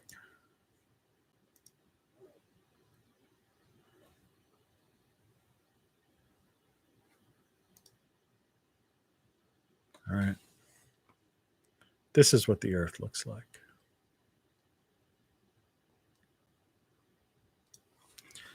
The Earth is surrounded by satellites, space junk. This is what we've done. This is our technology. And guys like Elon Musk are sending up these satellites, more and more satellites, even in lower Earth orbit. And they're all beaming down stuff and just microwaving us, like as if we're in a microwave. You imagine that? So the Earth isn't a big blue marble. And the corporatocracy, that's what the corporatocracy is doing. These same people that are talking about a Green New Deal, this is what they've done to the Earth already. All right. For what? Right? For what? So we could have 400 TV channels and there's nothing on. So that we could have these YouTube live thing that doesn't even have the ability that I had to hook up a TV in the back here that shows you, to show you images because they don't have these people making six figures and sitting in desks and drinking their Starbucks coffee, don't have the time to write some simple code to add a button for picture in picture. It's like I say, do they know how to write code? Why is it when you call customer service, they seem oblivious? I got a bill. I keep getting bills I canceled DirecTV back in October or November. All right. So I got rid of TV. I got tired of it. It was just all commercials and they're used car salesmen. That's all they are. Filled in with political nonsense. And I returned my equipment. I called them. I talked to someone. They said, return it to one of these UPS stores or some kind of place like that. And I've got the receipts. I have the receipt.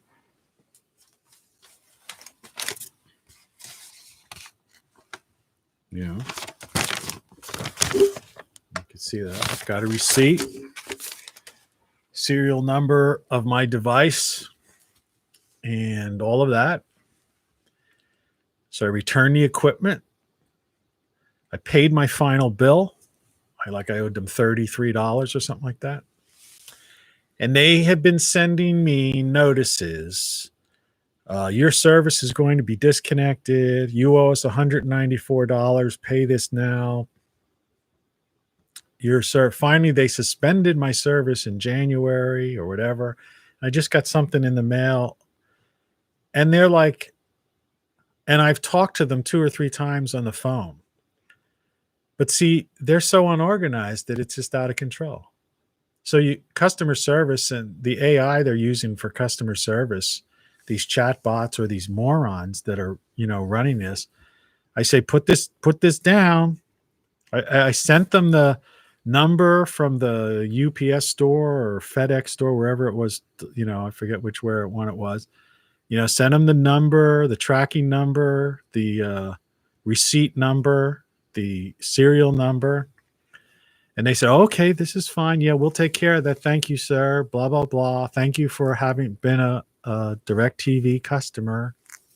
Right. And they're trying to charge me like a couple $100. And as if I still had the service in January and up to February. When they have receipt that when the left hand doesn't know what the right hand's doing. I sent them the box back. How could I can't even watch it if I wanted to. And now this will go into collection, and then I'm going to have to deal with collection agencies. Now, thank God I don't really deal with credit anymore. All right. So I don't care, about my credit score, because I'm done with that game. I don't play that game anymore either. But yeah, this is what the world looks like. That's what the world really looks like. This is what the corporatocracy is doing. Your so-called green people.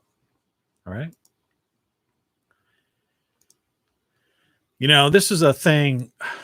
John Lennon, you can't really read this, but he had a song on one of his albums.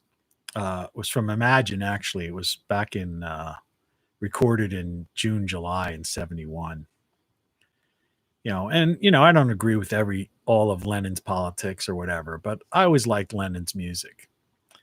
Well, there's a line from his song, Give Me Some Truth, and you can't see it here. It's in this white space, right there.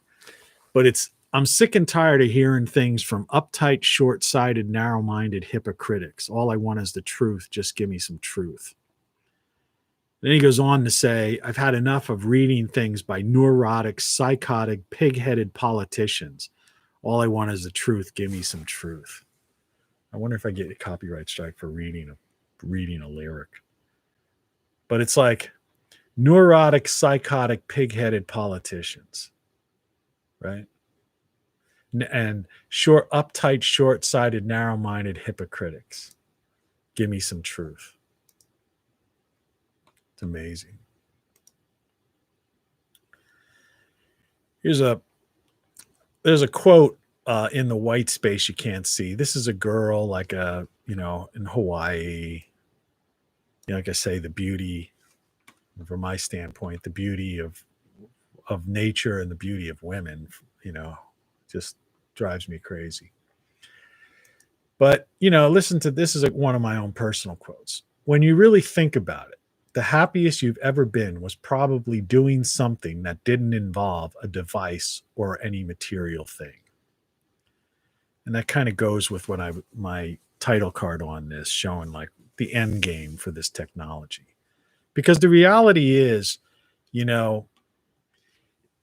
and from my case, from a man's standpoint, to embrace and appreciate the beauty of woman, to appreciate the beauty of nature, all right, to appreciate great music, right, or just the sounds of, in the garden of birds and stuff like that, to feel, to touch, like I say, I showed you those foods early, to taste these tremendous tastes. And, and for people who like to smell flowers and stuff, I'm not a big flower person in that regard, but, some people it's intoxicating, and some people have these, like I do, when I have happy hours, I have candles, and I do like, I like the smell of like evergreen and that kind of thing.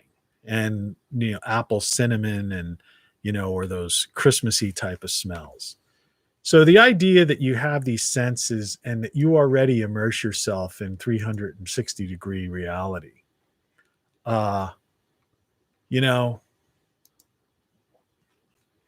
it's just amazing how they've like blanked that out for people, And here's another interesting quote. This is Casablanca. It doesn't take much to see that problems of three little people don't amount to a hill of beans in this crazy world. Someday you'll understand that. Here's looking at you, kid.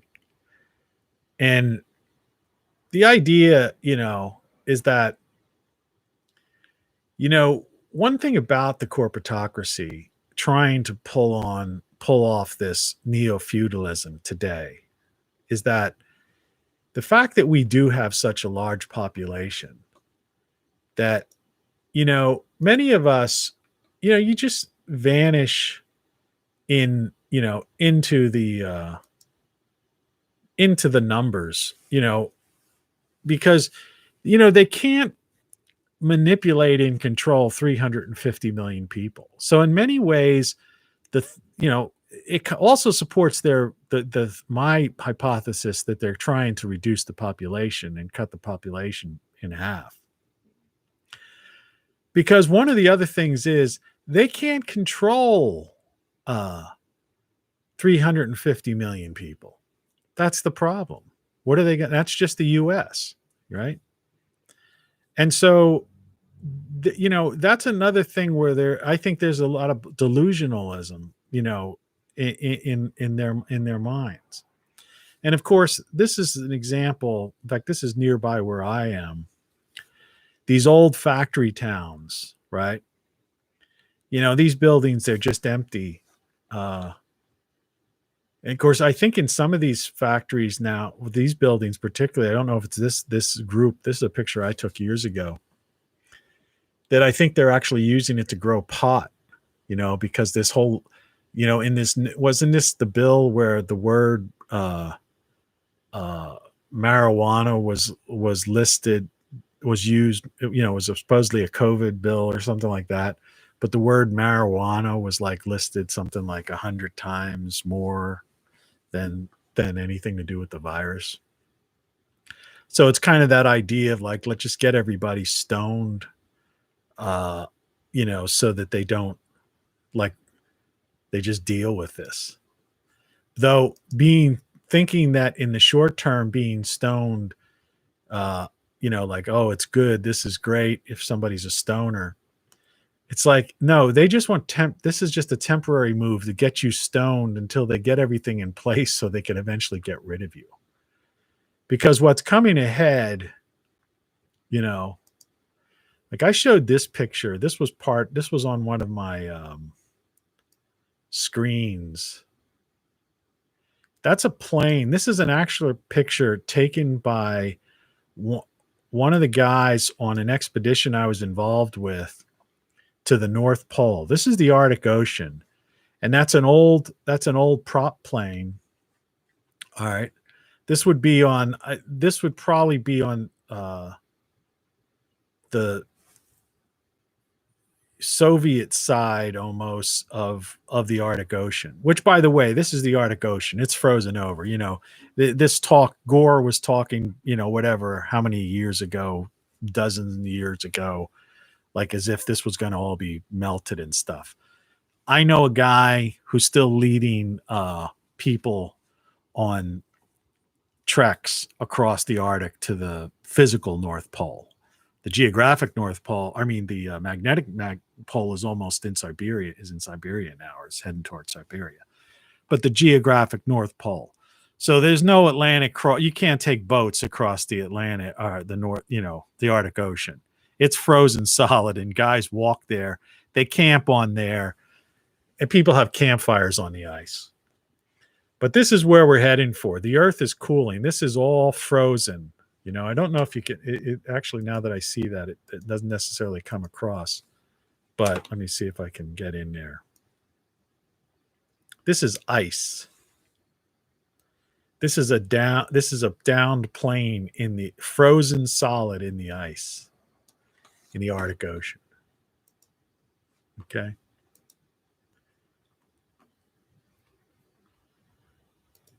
I once talked about, this was that old hotel for people who are regulars on the show. It's like some slideshow, but I always like to cover things up. This is, things that not cover things up, but cover things that I talked about in the past. This was that hotel where I had that, lease purchase as a very young person and ran a successful club in. See how big it is. I actually lived in that place. That was very successful, but I had, unfortunately, I put some people in charge while I was out of town, while I was going to New York regularly, and I couldn't trust them. So I ended up just letting it go. And this was another place I had. It was an old movie theater building that I was trying to turn into a film production studio. It's another one of those projects I started, but I ended up staying in LA and not dealing with it. This is just some fun. St. Patrick's Day is coming up. Just 2 weeks, let's see, 1 week, 7, 8, 9, 10 days away. Irish drinking songs. I'd love to be able to. I'm debating on whether I might go to the next city over where I have a friend who has an Irish pub. Maybe go up there. But if I don't, I would love to sit here and have a St. Patrick's Day marathon broadcast, drinking some beers, playing Irish music. But I can't do that because that's not allowed. No fun allowed.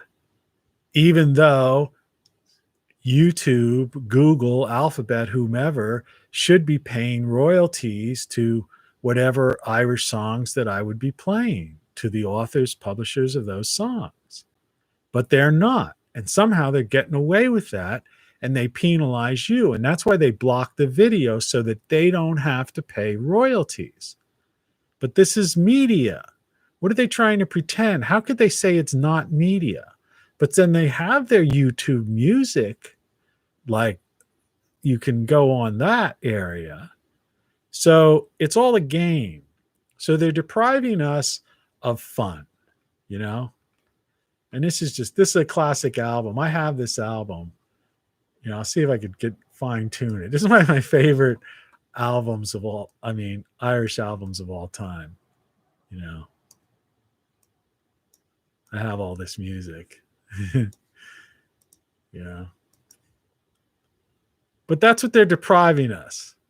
I can't play Irish drinking songs. No fun allowed on the internet, right? Like, what's up with that? And what's their justifying? So like a lot of this stuff, like I say, I didn't really, if you realize this is a 2-hour show, and I'll probably go on for another 10 or 15 minutes. But I did some criticisms of the pop culture, politics as pop culture, and the corporatocracy, and how all that stuff a little bit earlier on. But I didn't get into specific issues about specific people or anything like that.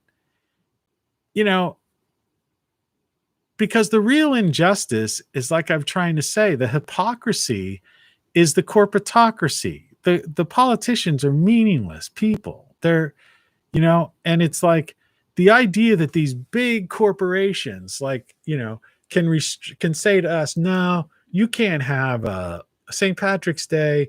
You can't have an all Irish show and have fun and have people calling in and playing Irish tunes and, drinking some Guinness. No fun allowed. No fun allowed, but we'll take the billions of dollars in revenue we make, right? Of course, I've talked about the Sphinx and, what's hidden under the Sphinx, the knowledge, the fact that the Sphinx didn't have this head on it of somebody from the dynastic period of Egypt, so-called, that this thing's probably 36,000 years old and originally had a lion's head on it that was pointing to Leo and was a warning about this recurring solar extinction event that happens. But nobody's paying attention to that, of course. So there's the Great Pyramid in the background, which has nothing in it to say that it was had anything to do with being a tomb of any kind. The Egyptians found this stuff. This stuff existed from, tens of thousands of years. These were remnants of civilizations that had succumbed basically tens of thousands of years prior to dynastic Egypt. People just don't want to accept that. This one here, I guess I have to darken this up a little bit because I just noticed you can't see. This is, you've heard that movie, Man on a Ledge. Let's see if I can darken. Why is that? guess I'm going to have to, you could see this white, this is a ledge. Okay. Here. And this is the ocean. This is the ocean. Okay. So imagine this big cliff and all of this white you see down there that's like ocean foam, but this is a big distance from here to here. You're talking about, I don't know, 100 feet or more. All right. And I'm going to try to enlarge this. That's me that's me in, this is on the East Coast of Australia. And that was me sitting on that ledge many, many years ago. A friend of mine took that picture. I walked over there. I have fear of heights. Don't do that. Don't do that. I just found that picture.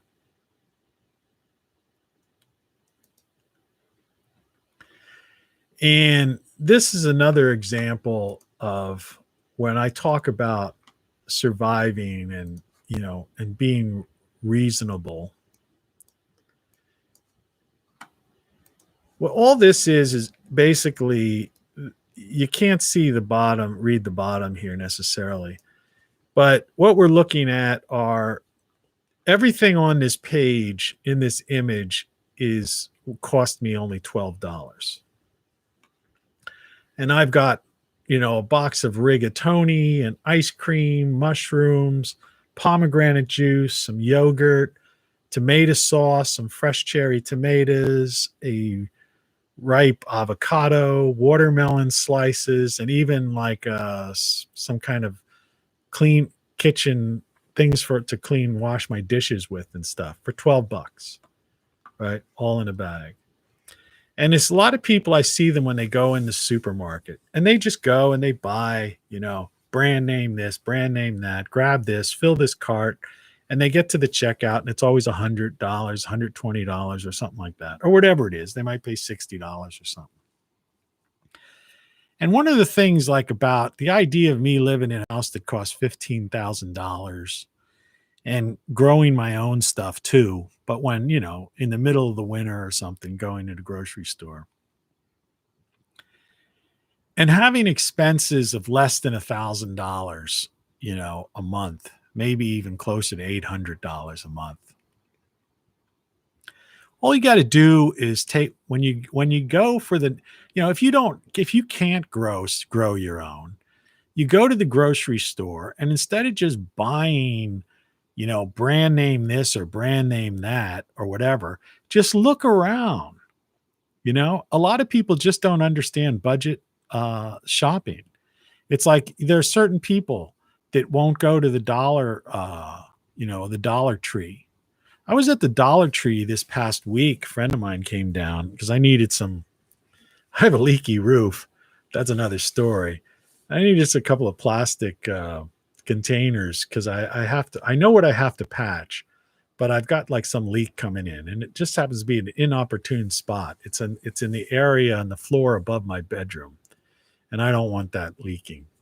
So until I could get up there and do some caulking and patching in that area, I want to make sure I've got I want to get a cheap couple dollar plastic containers to, you know, if it leaks in there. It's like, you know, put a bucket under a leak, right? The old classic thing up in the attic. And I could not believe I went in for that. And we were walking down a couple of the aisles and I could not believe the things they had, you know, for $1. I mean, it was just absurd. I don't know how, you know, it just goes to show how overpriced items are. I forget all the things I bought. I mean, my bill only came to $16 and that included me buying some stuff for the friend who took me up there. But, you know, you never spend $20 in the Dollar Tree. I mean, and you always come out with like, you know, a couple bags of stuff. But yeah, it was crazy. And so, you know, some people just don't understand. You can live for a lot less and it's no different. You know, you're going to go to the grocery store anyway. Just when you go, you know, look at the price and buy, buy the store brand tomato sauce for $50. I mean, for 50 cents or 39 cents instead of buying a jar of sauce for, $2.99. Look for stuff that's on, for on sale and stuff like that. So going forward with crop shortages, these type of things are going to be important. And again, like I said, if you go to Great Solar Stuff, you can get these things, and you could see from this picture, it's got a handle on it. It's basically you can plug, depending on which version you get, is how much wattage it is. And so you can plug something into it, whether it's an actual normal outlet type of plug-in. In other words, plug in a plug, right? Or you can plug in, there's USB ports on there for your laptops, charge your cell phone and stuff like that. You could charge this in your car. You could charge it with a solar panel that you can get, or you could charge it with a AC adapter in your house. So it's ready in case there ever is a storm. And all this stuff is available on my site, greatsolarstuff.com. I've had this site for a long time. Very few people ever buy anything from it. I don't know if anybody ever does. There's the cat. You want to come up here and say hi? Or are you going to hide? Okay.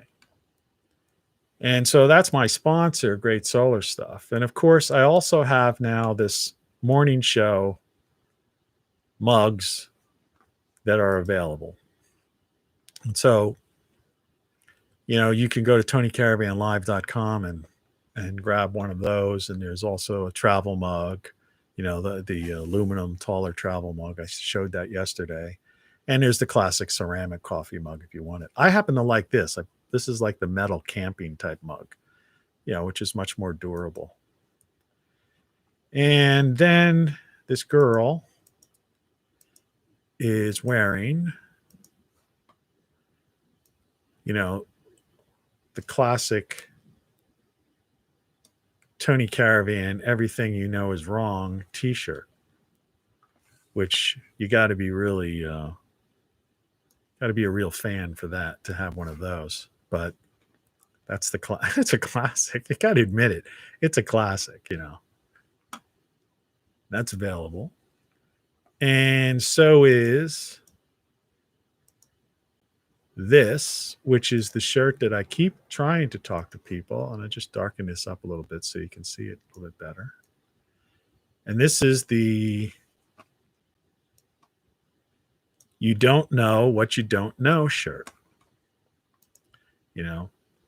And to me, that's, that phrase sums up everything that the Tony Caravan Live show is all about. You don't know what you don't know. And coming to acceptance of that, to me, is very important, because once you realize that, okay, then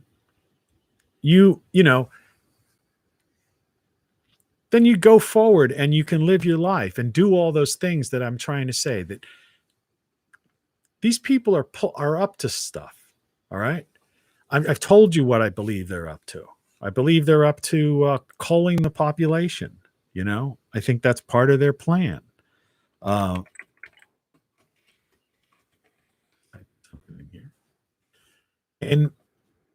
the point is, we have our five senses. I say this every time. You saw the things you can do with those five senses.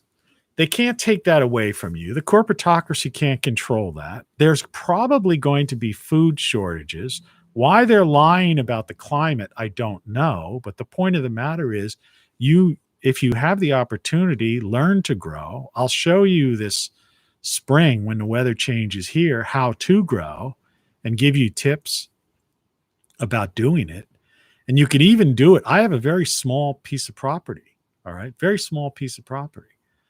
But the idea is you could provide for yourself. And if there are food shortages, you can fill the void with things you can grow literally inside your house in a window that's south facing, or on a porch, or a little balcony, or if you have a little patio or something like that. You don't need to have, some major growing area.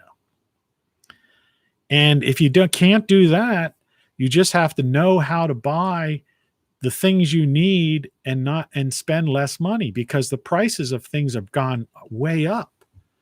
And so you just, in other words,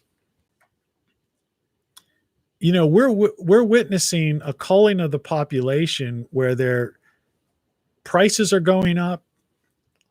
There's shortages of things. They're bringing in more and more people. There's more and more unrest in the cities. That will continue to be unrest. Sending out a $1,400 check is a great thing to take advantage of this, to get the things you need to help you. Go to Great Solar Stuff and buy yourself one of those power packs, and buy it through my site so I get a couple of bucks.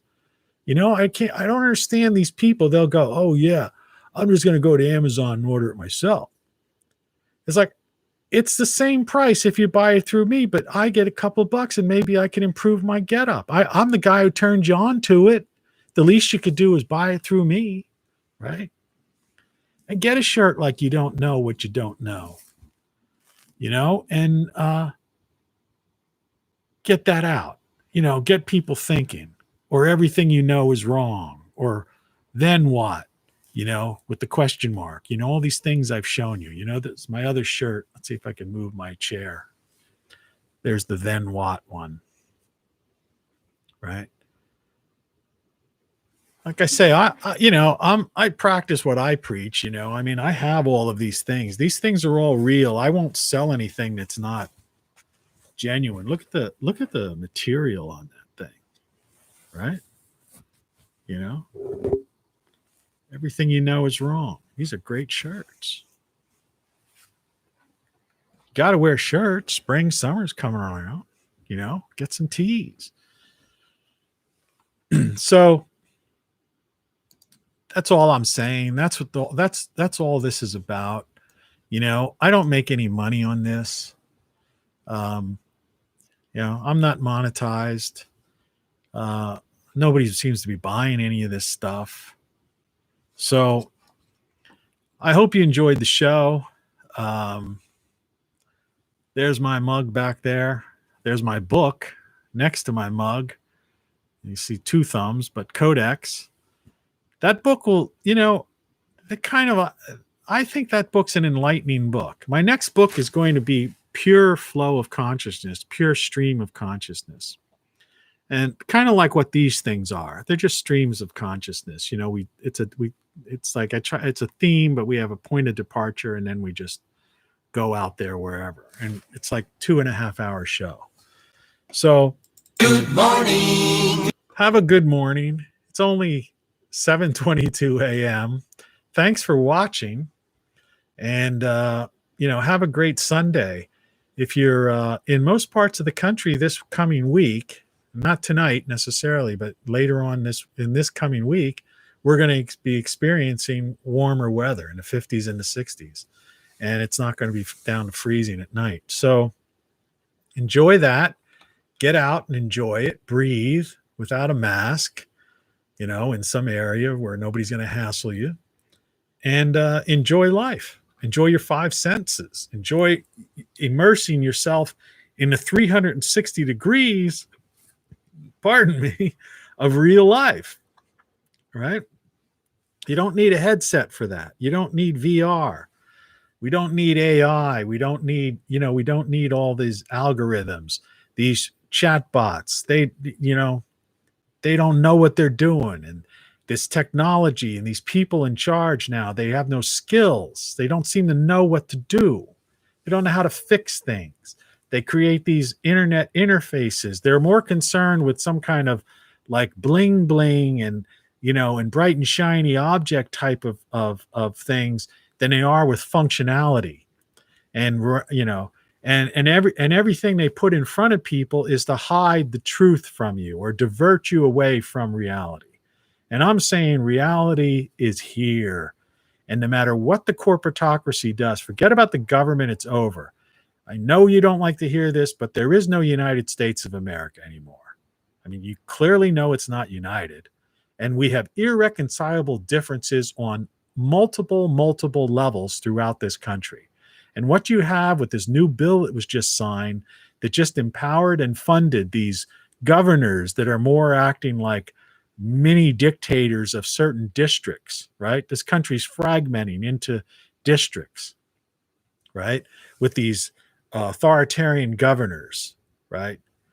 And the corporatocracy is taking over the central government. So it's still a government in one regard, but the puppeteers are the corporatocracy, the big tech, big ag, military industrial complex, big data, right? Big pharma, right?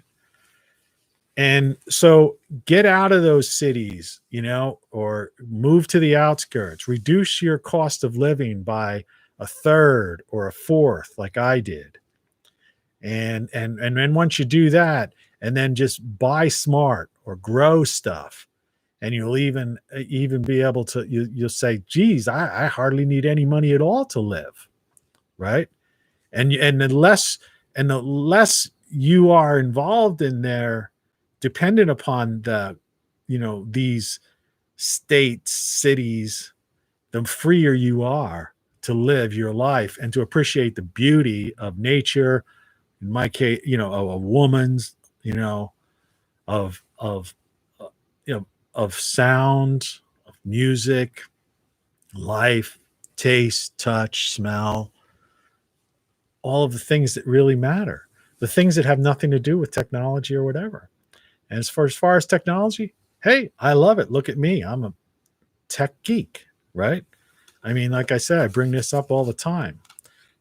Who could be more, you need any proof of, I'm no Luddite, I'm into this kind of stuff. But that said, use it to have fun. But don't forget that you're a human being and you've got 5 senses, and that the happiest you've ever been, really, truly, and honestly, has probably been in a situation where it was you and another human being, or even you, maybe perhaps even by yourself, but probably you and another human being experiencing life without any kind of weird technology or any kind of thing like that. So they can't take away your humanity. That's the thing. They're trying to dehumanize us with these fake words like social distancing, social media, green, right? All these things that it's all a big game. False utopias, promises of this, promises of that, when all they really want to do is reduce the population. Coming up on almost 2.5 hours. This is a pretty long show, pretty long morning. Thanks for watching, and I'll talk to you probably tomorrow morning. Take care. Peace as always. Cheers.